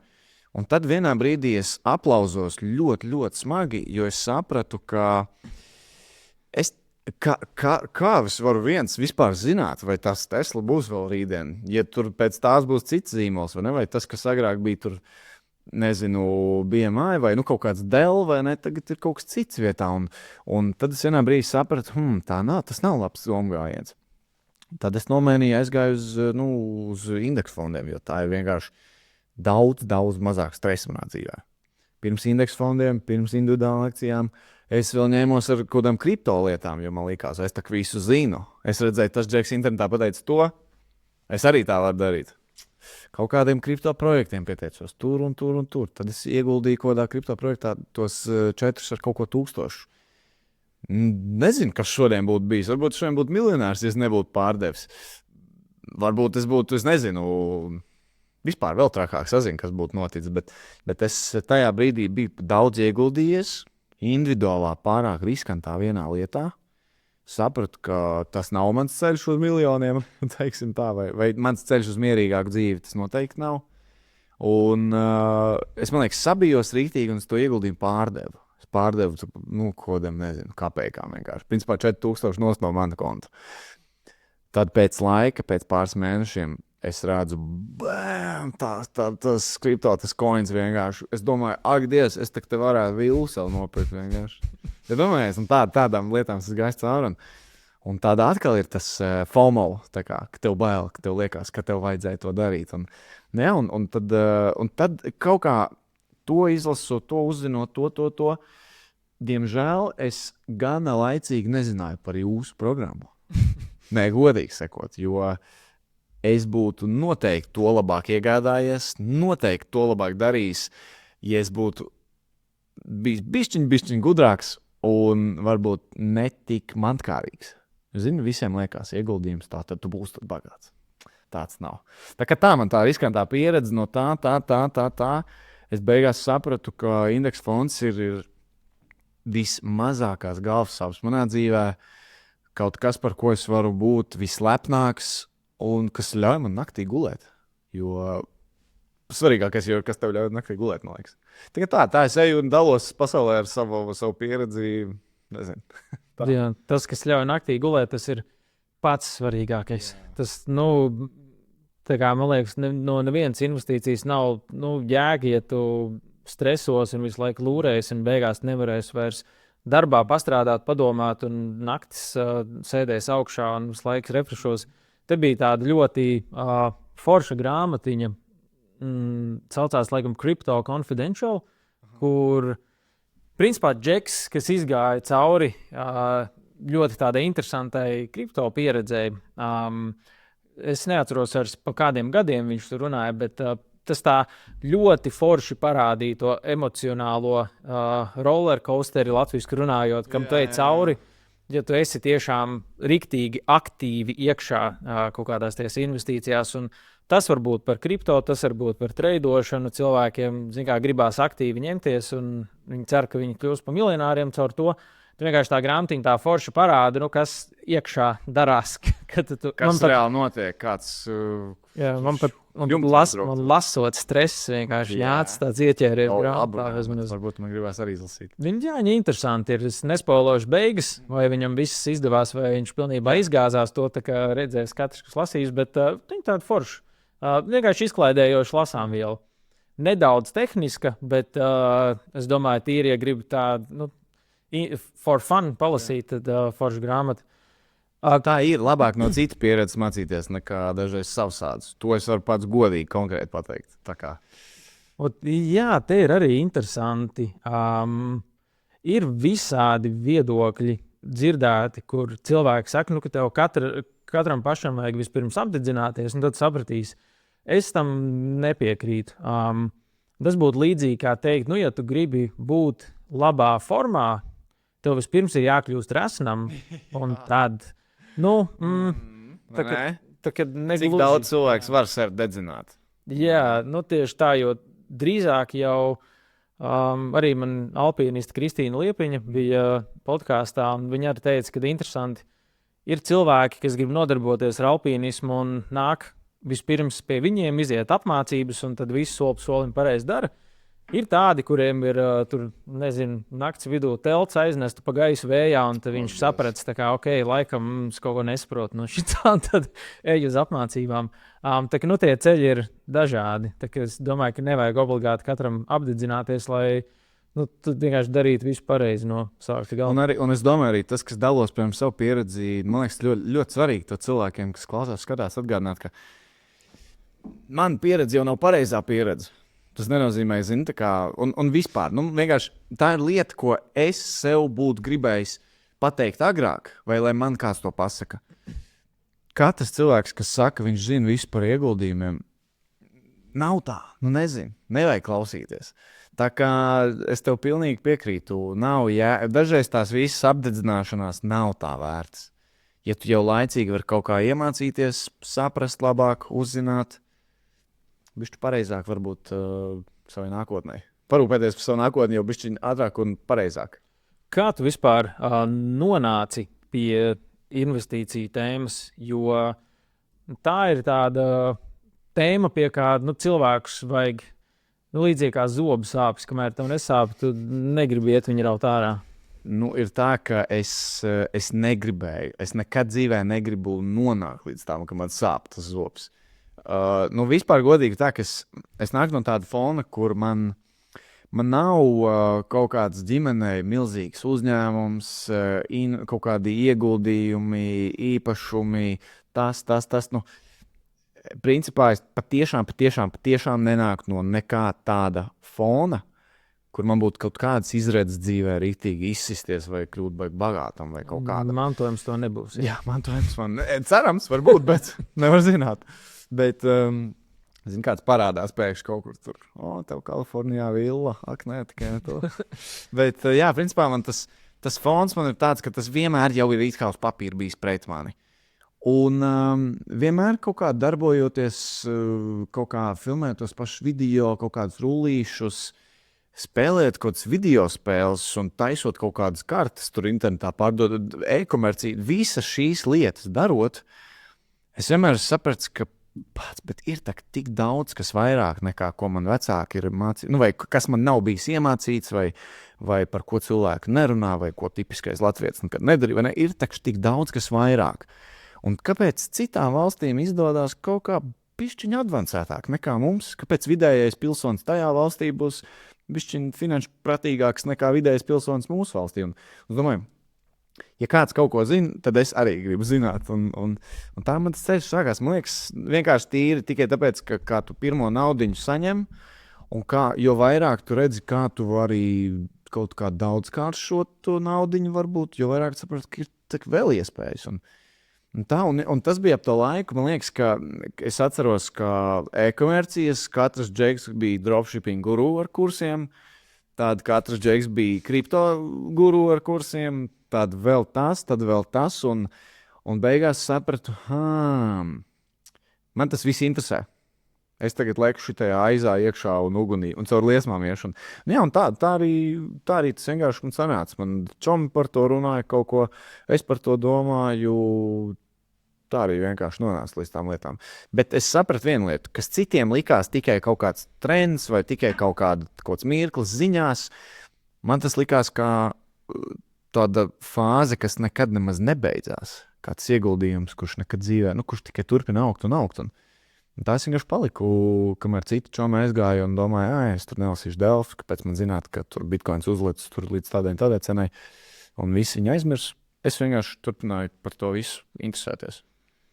Un te es dzirdu tādu tā kā labu panākumu atklāju, kur cilvēkam, es nezinu, kā to sauc psiholoģijā, bet ka mēs domājam ļoti īstermiņā, bet domāt kaut kāds 20, 30 gadus uz priekšu, mums smadzenes nav tajā iepriekš. Neļauj vienkārši, mums nav iepriekš. To tev vajag kaut kā apzināti laust, jo ir tieši tas, ka skatoties to investēšanu, daudziem liekas ļoti pievilcīga tā ideja, ka es varētu tagad kaut ko ātri izcelt. Un pie mums arī cilvēki bieži vien nāk un prasa, es nopirkšu programmu, cik es gadā nopeldīšu. Fig viņi zina. Kurš to zina? Jo mēs nemācām tev, kā pelnīt naudu. Es to visu laiku arī saku atkal un atkal. Ka naudu primāri cilvēks pelna ar darbu un biznesu. Tas, kur viņš velta savas 8-10 stundas dienā, visu savu to smadzeņu kapacitāti velta. Un tālāk to nopelnīto naudu tev pirmkārt vajag mācīt neiztērēt. Un tad tu izmanto investēšanu, lai viņu pasargātu pret inflāciju un pavairotu laika gaitā. Viņa ir tāds boosteris tai naudai, ko tu esi nopelnījis. Tas nav tā, ka tu ieliksi tagad 1000, pēc gada tev būs 10. Kazino, jā. Tā kā gribi aiziet uz kazino, aizej. Būs vismaz lielāks prieks nekā sačakarēt savu kaut kādu ieguldījumu sākšanas posmu, man liekas. Precīzi, jā. Un tad tev vajag kaut kā to domāšanu bišķiņu palaust, ka tas nav par tiem pārsimts eiro šogad, bet tas ir par to, ka tev ir jāuzstāda kaut kāds mērķis, jāsaprot, kāpēc to dari, un tagad saproti to, tad tev arī liksies loģiski tie mazie solīši šodien un nākamos 10, 15, 20 gadus. Tas ir vienkārši kā tāds dzīves stils. Man šķiet, jo vairāk es izzinu par investēšanu, jo vairāk es saprotu, ka tas nemaz nav par to tik ļoti. Tas ir vairāk par to, kā es domāju, ko es daru. Nezinu, sakot no tā, ko tu ēd, cik tu iztērē uz to, vai tev kaut kas paliek pāri. Kur ir balīti, kur nav balīti. Jo vairāk es gribu uzzināt lietas, kā pavairot savu naudu, jo vairāk es saprotu, ka tas nemaz nav tik ļoti par to, par to dzīves stilu. Un īstenībā laikam ego salaušana. Ego salaušana ir ārkārtīgi svarīga, man šķiet, lai vispār kaut kā ieguldījumu pasaulē izdzīvot. Jo mums visiem gribās ļoti ātri un tagad un šeit. Un tiešām mēs tā mūsu prātā tā strādā.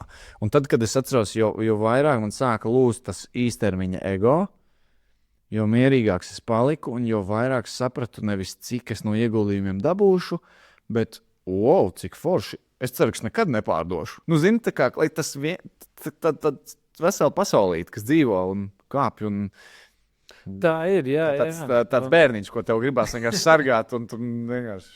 Kaut kādā brīdī jau to bērniņu sāks tērēt arī nost, bet tas tāds, te ir atkal tas, kur tie ir to pareizo jautājumu uzdošana, kur parasti amatieris prasa, kur man atvērt brokera kontu, kuras akcijas man pirkt, kas maksās dividendes.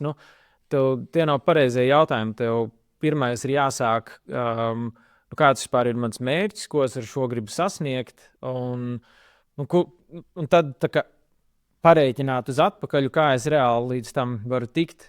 Tas uzreiz prasa pilnīgi citu domāšanu.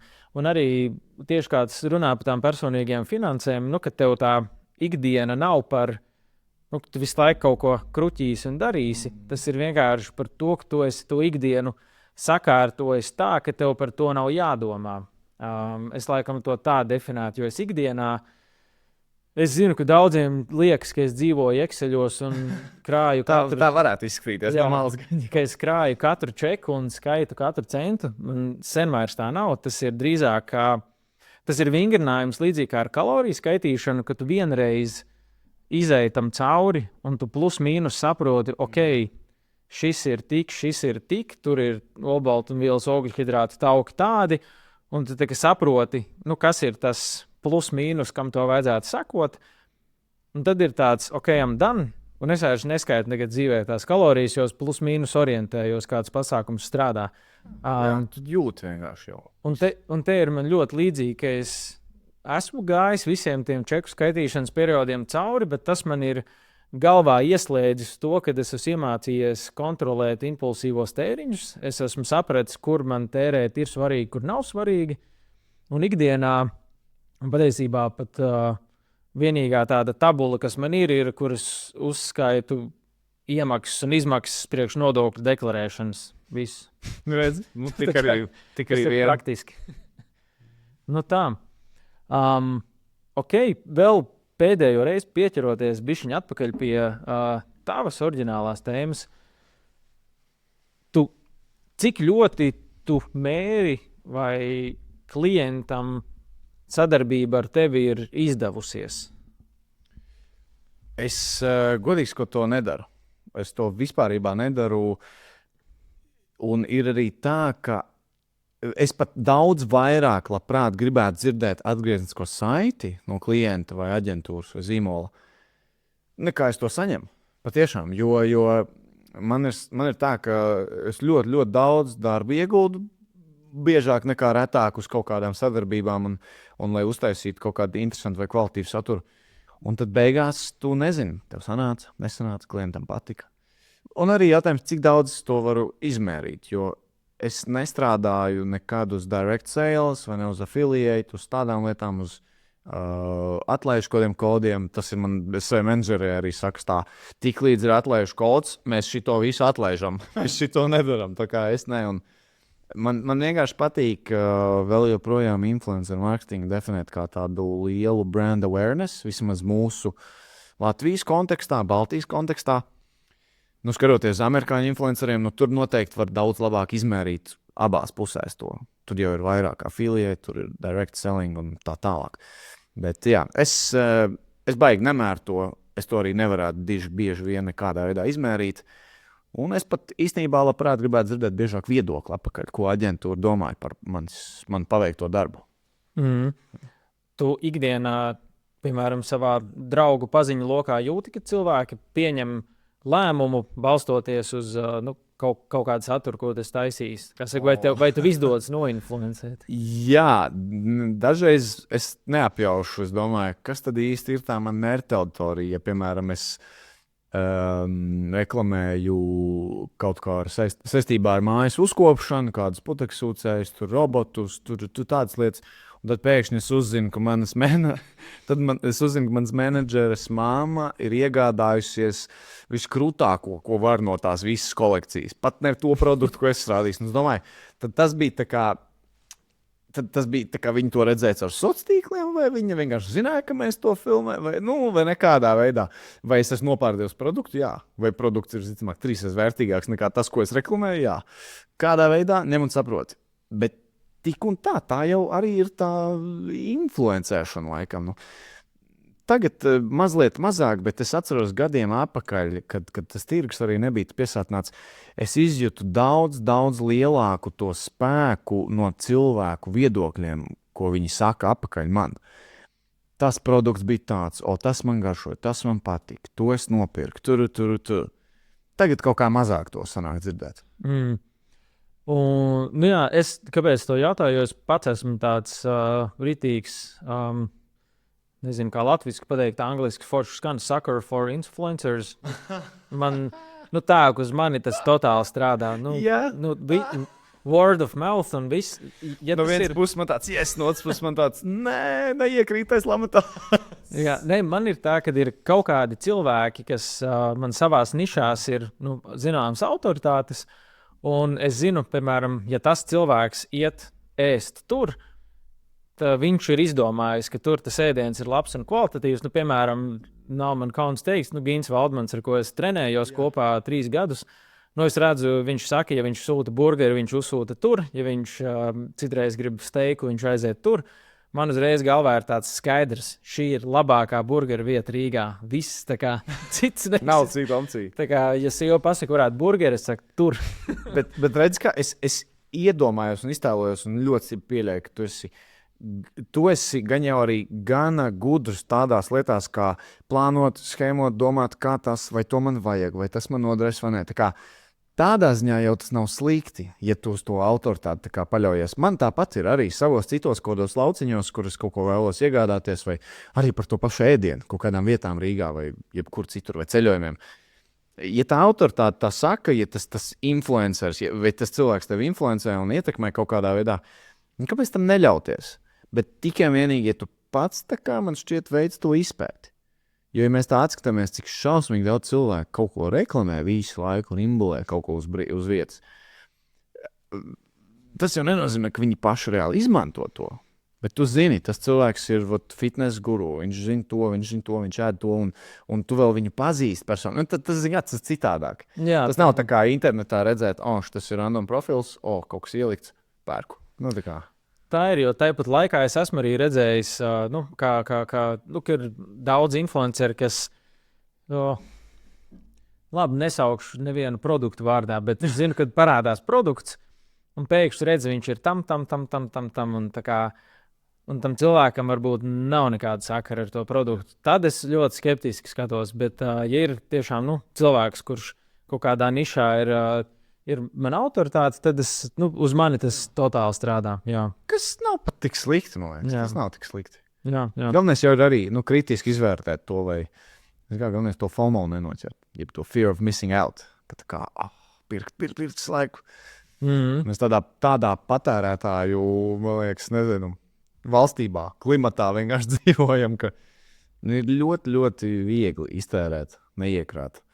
un parakstīties tādām lietām. Bet, man liekas, tāds vienkārši atgādinājums cilvēkiem, ka arī es kā cilvēks, kas kaut ko reklamē un dara, tas nenozīmē, ka tagad katram ir jāiet un jāpērk tādā ziņā. Katram vajag pašam izvērtēt, ko viņš patērē, ko nē. Tā tālāk. Tev ir metodas, kā tu savu to tērēšanu kaut kā ierobežo vai kontrolē? Es vienkārši cenšos nopelnīt vairāk nekā es iztērēju. Es tiešām cenšos, jo man tie tēriņi, protams, tagad ir tādi ļoti pieticīgāki, un es esmu tādā daudz veselīgākā ērā, nekā es esmu bijis agrāk. Bet eitunos man ir bijuši vienkārši absolūti stulbas ēras, kuras tērēju vienkārši. Izēju ārā patusēt ar džekiem, tik un tik iztērēju. Tas nevarēja par to samaksāt. To es tā, vai viss kārtībā, širais uz mani. Pilnīgi stulbākie tēriņi uz zemeslodes.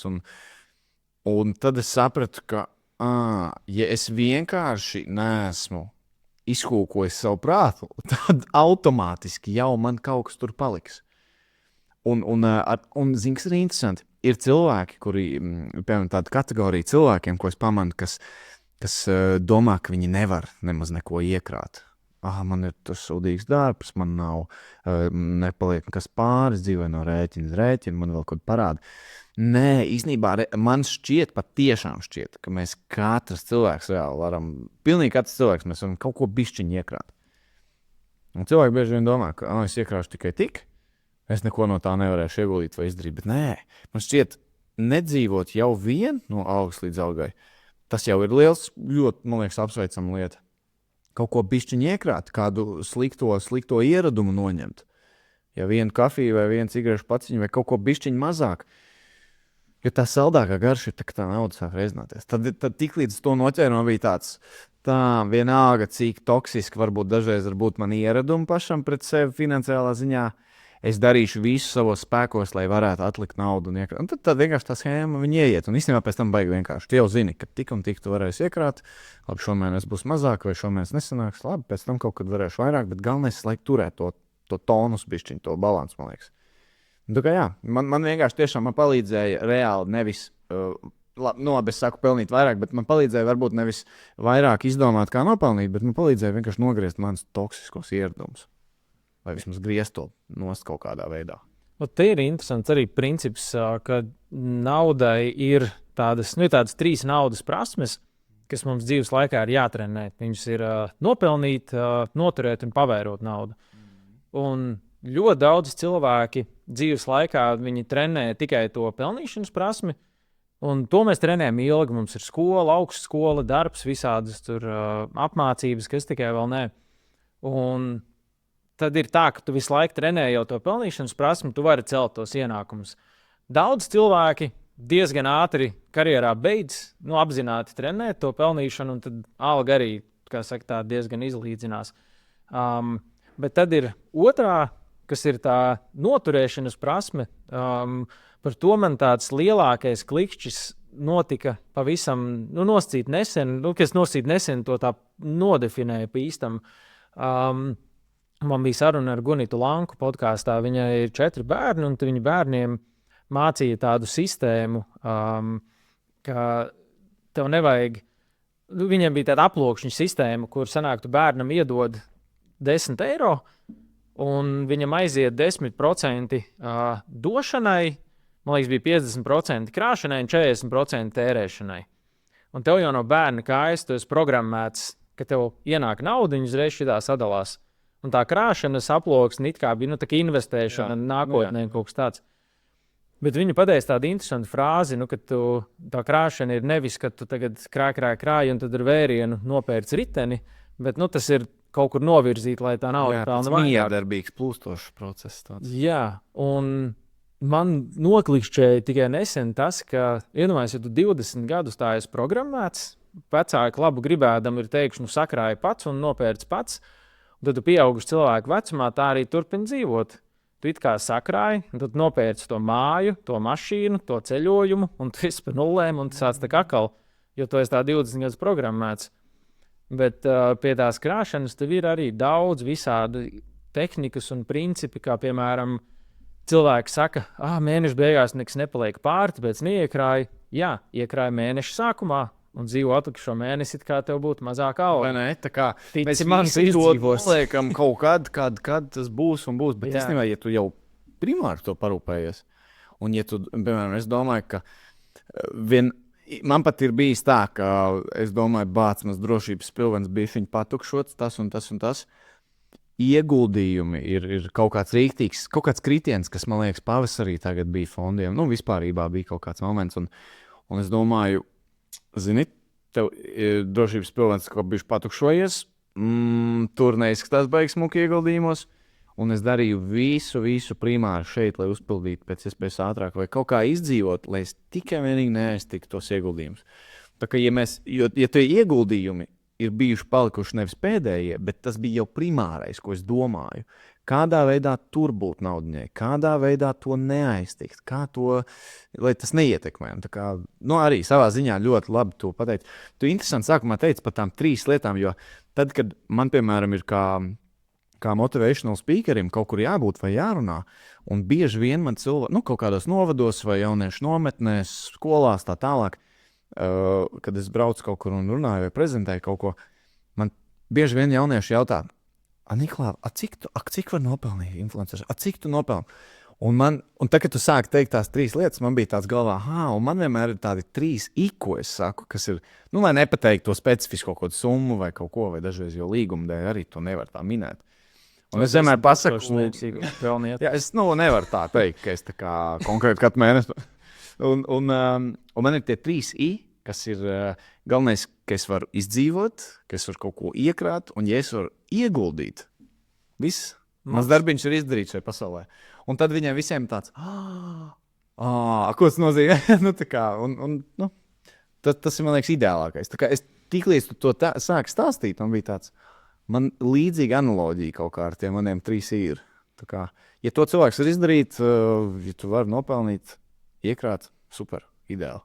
Tā ir. Ieguldīt, lieliski. Un galvenais, ka katra no tām lietiņām, viņi ir apzināti jātrenē, jo tos iekrāšanas principus es varētu no galvas tagad vismaz kaut kādus 5 nosaukt.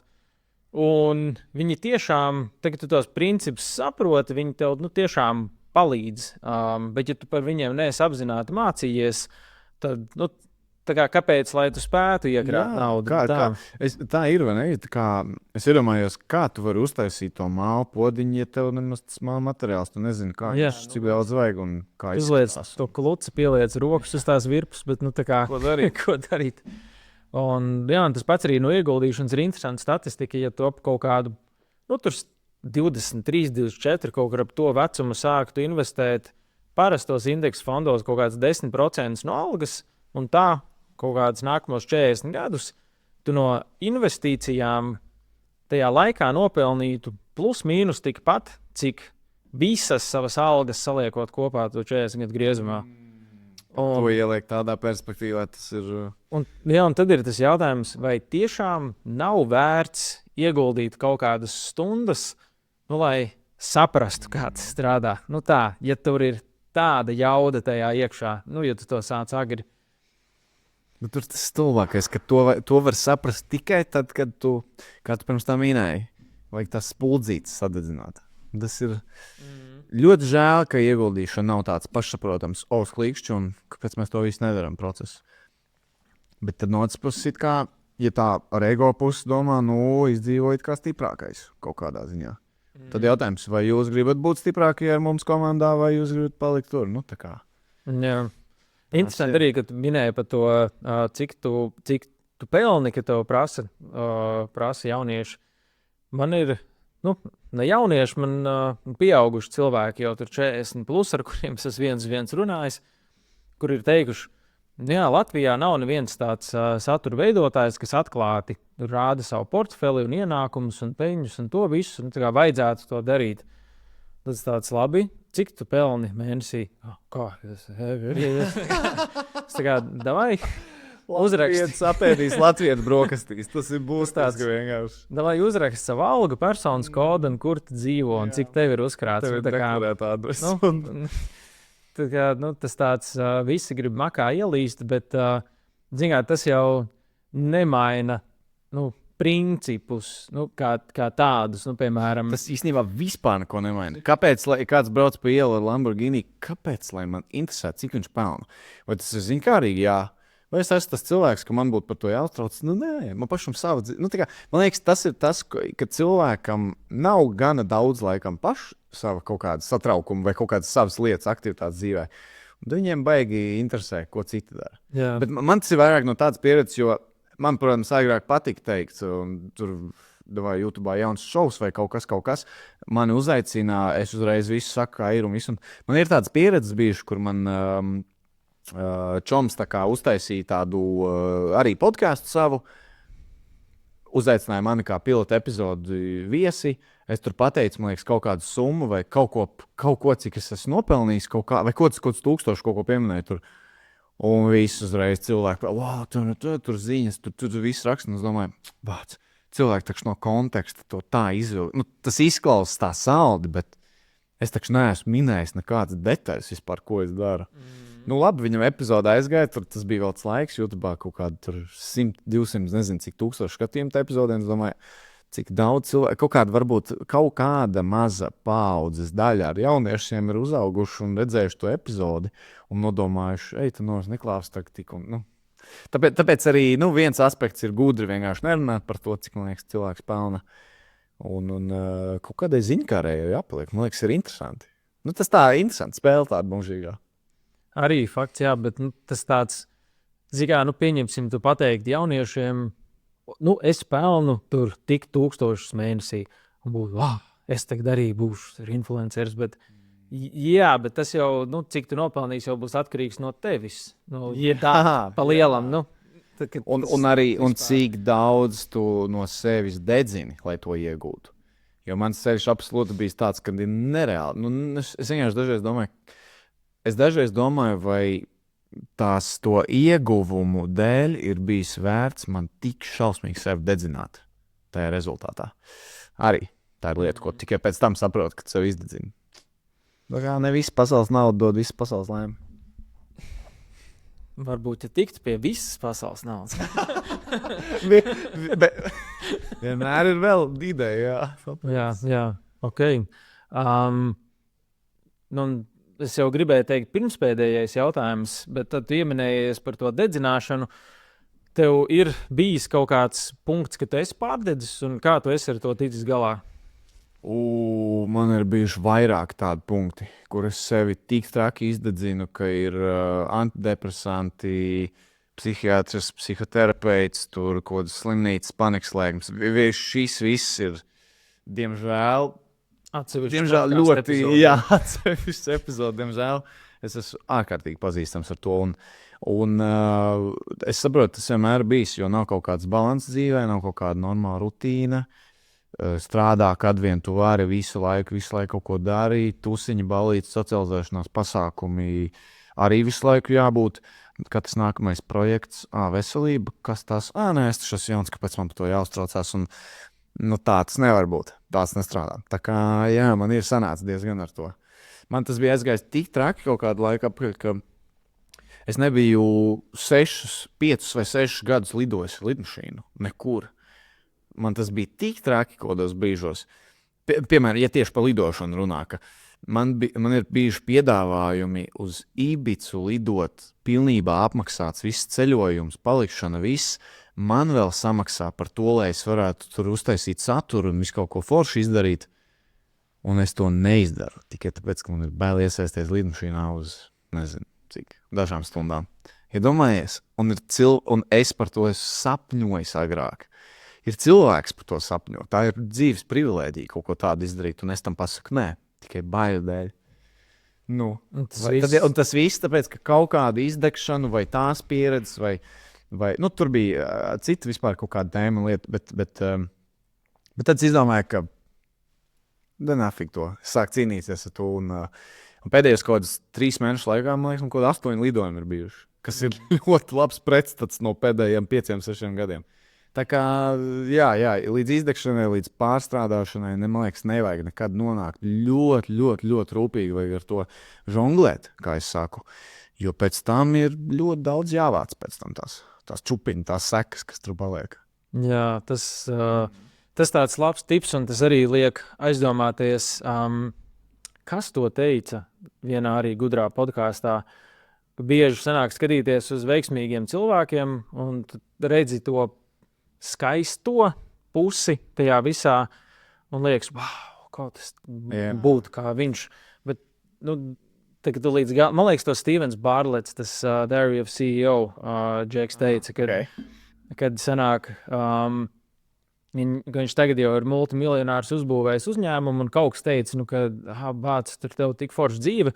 Viņš saka, jā, 18 gadu vecumā es tur dzīvoju viens, biju pārstrādājies, strādāju tur 18 stundas dienā. Vienīgais, ko sēdu, bija kaut kāda auzu putra ar ūdeni, jo nebija tur, viss bija reinvestēts, nekas nebija. Man ir tāds, dzirdot visu šo, vai tu gribētu to man dzīvi. Jo tur tā doma bija, ka tu nevari handpikot, ka es gribu šo, bet negribu to, tev ir jāņem viss tā pilnā. Viss, diemžēl, viss paplāt ir, un tā paplāt uznāk ātrāk nekā liekas. Bet tā ir, jā. Laikam mums patīk sabiedrībā vienmēr glorificēt bišķiņ to, ka tam izdevās, tāpēc mēs tagad viņu lisim uz piedestāla. Tam neizdevās, kā viņas pārsauc, kur viņš bija vakar aizvakar. Vispār aizmirsīsim. Tāpēc, jā, tā glorificēšana un tā salīdzināšana, tīpaši sociālos tīklos, vajag negatīvā lieta. Jo ātrāk mums tas kaut kāds bišķiņ tā ego nāve, bišķiņ tas ego, tu bišķiņ noņem no sevis. Arī par ieguldīšanu, ko tu ļoti labi, man liekas, teici par to, ka, ja tu nedomā to īso termiņu, bet to ilgtermiņu, tā, man liekas, var labāk dzīvi nodzīvot. Pirmspēdējais jautājums par heitu sociālos tīklos. Tev ir, kā tev tas ir bijis, nav bijis, kā tur to esi dzīvojis vai ar viļņos nācis? Man ir, paldies Dievam, ļoti noveicies ar to saturu, ko es agrāk veidojis, ka man nav sanācis iziet tādām lietām, kā citi arodu speciālisti, ko es pats esmu uzaucis, skatījies YouTube Latvijā. Bet jā, nav smuki, kad kāds tev uzrakstā, nolic no tilta, nolic no mājas, tu esi tā. Vai cilvēkiem patīk par kodām ķermeņa lietām komentēt kaut ko. Par laimi, es godīgi skots nezinu, kāpēc. Varbūt man vienkārši tā pārliecība par to, ko es daru, ir bijusi labi uzkačāta ar laiku, ka man patiešām vienalga, ko cilvēki saka internetā. Man tāds, super, vēl viens komentārs, varbūt algoritmam būs labāk. Man patiešām, es nezinu, kāpēc. Kā es to ādu, esmu tam uzaudzējis, bet es arī apzinos, ka es neesmu izgājis tajā pilnīgākajā ellē, ko citi cilvēki ir internetā redzējuši. Bet, godīgi sakot, tur jau tā patiesība ir vienkārši,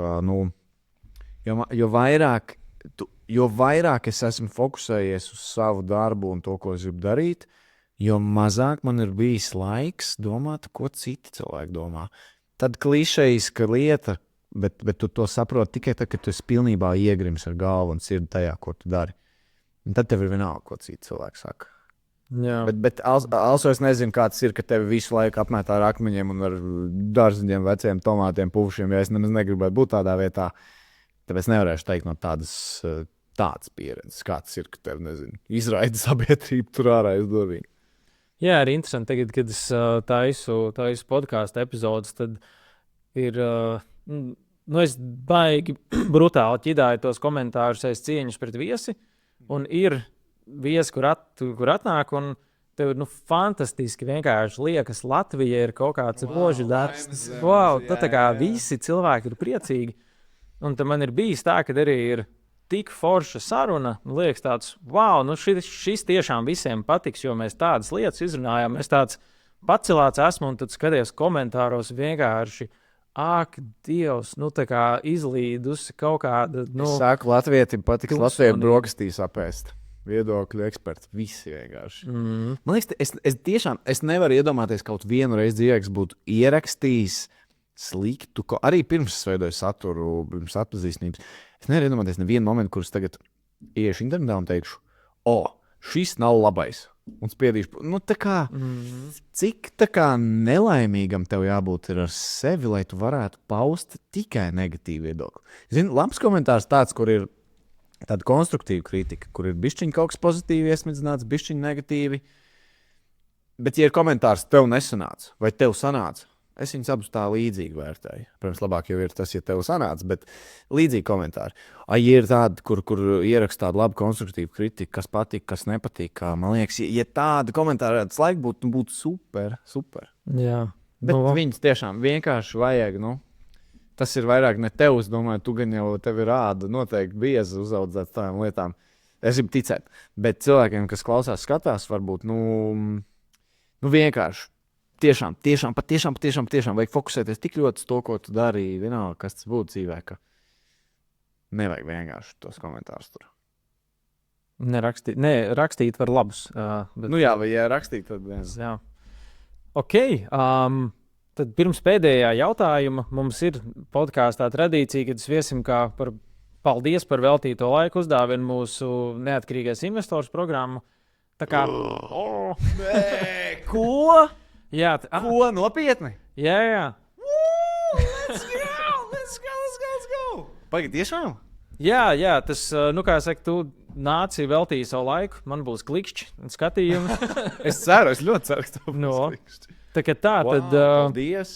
Kā reizi, ja šis ir kaut kas, kamā tu gribi bišķiņ ieurpties dziļāk un saprast no A līdz Z vairāk, tad... tā informācija vienmēr ir tik daudz, ka, kā es minēju, jo vairāk es uzzinu, jo vairāk es saprotu, cik vēl var uzzināt. Un varbūt es varēšu aizpildīt savu veco sāpi ar informāciju, ko es agrāk neesmu zinājis. Un tagad es varēšu es ceru kaut ko varbūt apliecināt, ko es jau zinu, un cerams noteikti arī kaut ko jaunu iemācīties. Jā, jo te ir 2 punkti. Es esmu arī runājis ar cilvēkiem, kas jau investē, un viņi saka, vai es kaut ko jaunu uzzināšu no tās programmas. Un tad es saku, tāds sliktākajā gadījumā tu noskatīsies un apstiprināsi sev, ka viss jau zini. Jā, ka viss ir labi. Tā kā all good. Bet ir arī cilvēki bijuši, kas saka, viņi noskatās programmu, viņi pārdeva visu, ko viņi bija nopirkuši, un visu portfeli vienkārši pārtaisīja. Ir tie stāsti ļoti dažādi.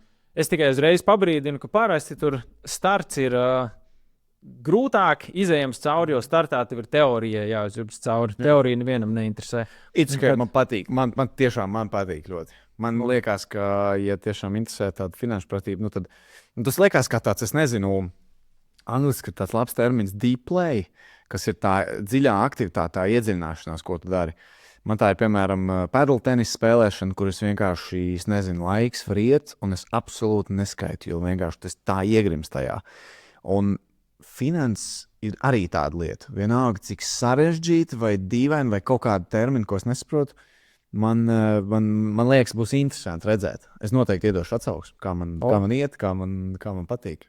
Aiziet, tas noteikti noderēs. Un arī cilvēkiem, kas to klausās, skatās, ka nevajag baidīties, jo es domāju, ka jums gan jau ir ļoti profesionāli izveidots tā, lai visādi līmeņi cilvēki varētu izlasīt un saprast. Tiešām mums ir cilvēki, kam mūsu saturs ir vispār pirmā saskarsme dzīvē ar finanšu tēmu, un tā programma ir tiešām uztaisīta tāda, ka cilvēks, kam tas interesē, kam vienkārši gribās iemācīties, tev vajag nolikt to stundiņu 2 nedēļā, kad tu klusumā apsēdīsies un vienkārši noskatīsies visu vairākos piegājienos, jo tas nebūs tāds, ka tu fonā sporta zālē klausīsies, tā tas neaizies, bet viņi ir uzbūvēti tiešām soli pa solim. Kādam ļoti zinošam varbūt starts būs garlaicīgs, bet beigas būs interesantas, jo viņi vienkārši būvējās augšā katra nākamā lieta uz iepriekšējo. Un nosedz vienkārši, tiešām, man liekas, visu no A līdz Z, lai tev būtu skaidrs, kā šī bilde saliekās kopā, un tagad es diezgan pārliecināti varu sākt pirmos praktiskos soļus spērt. Man patīk, es dzirdu tādu atslēgas vārdu, ko sauc par progresu. Kad notiek tāds. Jā. Un man liekas, ka tas ir labi. Tas ir labi jebkuram. Forši. Pirms pēdējā jautājuma no plaukta neizņēma buņu. Nē, šis ir tā kā Ziemassvētki 2.0 vienkārši. Šitā ir tukša, bet mums arī no Kalda kafijas dāvana ir podkāsta tematikā tāda nobrendota buņģa. Es šo redzēju, es nemelošu, lasot arī tavus e-pastus, skatoties internetā. Man tāds kaut vienu dienu kaut kur dabūt to īpašo buņģiņu. Ļoti, šis ir, zini, man te varētu kāds nolikt, es nezinu, Lamborghini, man būtu tāds, paldies. Es dabūju to, ko es jau vēlējos. Lamborghini man nevajag. Šos var tikai caur mani dabūt, ja vien varbūt kāds nepazīst Gati Zēmani, kalvas īpašnieku vai dibinātāju, tad viena no līdzdibinātāju. Varbūt ar viņu var pakluso sarunāt, lai viņš izprintē, bet citādi. Jā, Te ir mazs uzrakstiņš, neatkarīgais investors. Jā, tur ir. Šis ir labais. Tur ir daudz tipi, te arī, kafijas, moka kanniņi. Es liels kafijas fans esmu. Tev tur slēpjās arī, jā. Te man vēl, ja skatās uz rokas, to aprocīt, šodien man nav, bet tā ir tāda. Mums ir CEO vienam otram kāzu dāvana 8. gada dienā. Ļoti īpaši. Tā kā te ir daudz visādi tādi mazie kluži iekšā. Paldies. Forši. Jā. Tad pēdējais jautājums, ja tu varētu novēlējumu visiem latviešiem pateikt, tiešām, ja visa Latvija sadzirdētu, ko tu gribētu pateikt visiem? Novēlējums itin katram būtu nebaidīties. Patiešām nebaidīties. Es zinu, ka 8 gadus veidojot saturu dienā, pat to drillējot un rumbājot savā prātā, man tāpat ir mirkļi, kur es baidos kaut ko publicēt, baidos būt, aizbraukt, runāt, eksistēt, filmēties. Un kāds var būt Džeks, kurš ir, nezinu, izmālējis to muti, cik vien ārā var, un tāpat baidos. Tā kā kaut mēs kā tauta varētu mazliet ātrāk iestrādāt šo nebaidīšanos un uzdrīkstēšanos, un patiešām vienalga, ko citi domā, kaut mēs visu to ātrāk varētu bišķiņ saprast. Vai arī tiem, kam liekas, ka pa vēlu, es tagad vairs neko nevarēšu, nē, nekad nav pa vēlu. Tas tā kā ieguldīšanā, nekad dzīvēt neesi pa vēlu. Labākais laiks, ja ne šodien, tad bija jau vakar. Tā ir. Tā apmēram. Jā, tā baidīšanās, tu man tad bišķiņ mierinājumu devi, jo man arī es katru sestdienas rītu sūtu e-pastus par ieguldījumu. Man tik pienāk. Pienāk. Un tad pirms katra e-pasta man ir stress, jo nezinu, vienkārši pirms tu nospēji to sūtīt, pogi ir tas stresiņš.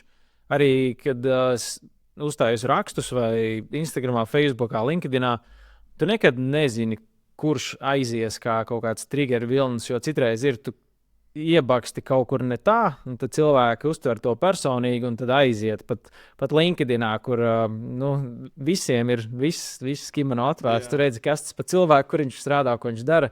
Viņi pat nekautrējās. Tu te vispār, ka... Tā kā... Viņš tā te cilvēks sēž un... tā ir, bet es esmu tik daudz lietas neizdarījis, tikai tāpēc, ka esmu nobijies. Ka gadiem vēlāk atskatos un domāju, kurš to lai zina, kur es būtu izgājis ar to savu ideju vai ar to savu lietu? Kāpēc baidījos? Tik muļķīgi liekas. Bet tā ir lieta, ko mēs varam tikai vienīgi vienmēr pēc tam atskatīties. Tā kā, ja mēs jau zinām, ka mēs no kaut kā baidamies, un mēs jau zinām, ka mēs to visticamāk varbūt kādreiz nožēlosim, kāpēc nepaņemt to risku? Un kāpēc to neizdarīt? Kad dzīvē nevar zināt, kur tas tev aizved. Cool. Es labāk, diemžēl, bet es labāk nožēloju savā dzīves praksē pēc tam, ka es kaut ko ne tā esmu izdarījis, nekā domāju, kā varētu būt, ja es būtu darījis. Vai tā ir labākā praksa? Nezinu, bet Labs. Ja kāds grib tev piesakot kaut kur internetā vai tevi uz kaut kādu sadarbību uzaicināt, kur tev var atrast? Paldies Dievam! Šī man vienīgā privilēģija, ko es vienmēr varu teikt, un tas ir visur man bijis ar gadiem. Itin jebkur internetā ierakstot vārdu Niklāvs, man atradīs tas, kam vajadzēs. Tas ir arī kaut kas tāds, pie kā es strādāju ļoti ilgi, lai username dabūtu tādu Instagramā, lai tur būtu, lai visur visās vietās būtu salikts. Tā kā diezgan proaktīvi pēc tā tiecos gadiem apakaļ. Labs. Jā, vienkārši ierakstiet Google Niklāvs, varbūt kādu no visiem, kas mums ir vēl aktieris Niklāvs, beatmakers Niklāvs, no tiem Niklāviem gan jau kaut kur man atradīsiet, cerams, kādās pirmajās vietās. Aiziet. Foršu, paldies! Paldies tev, paldies, ka uzaicināji!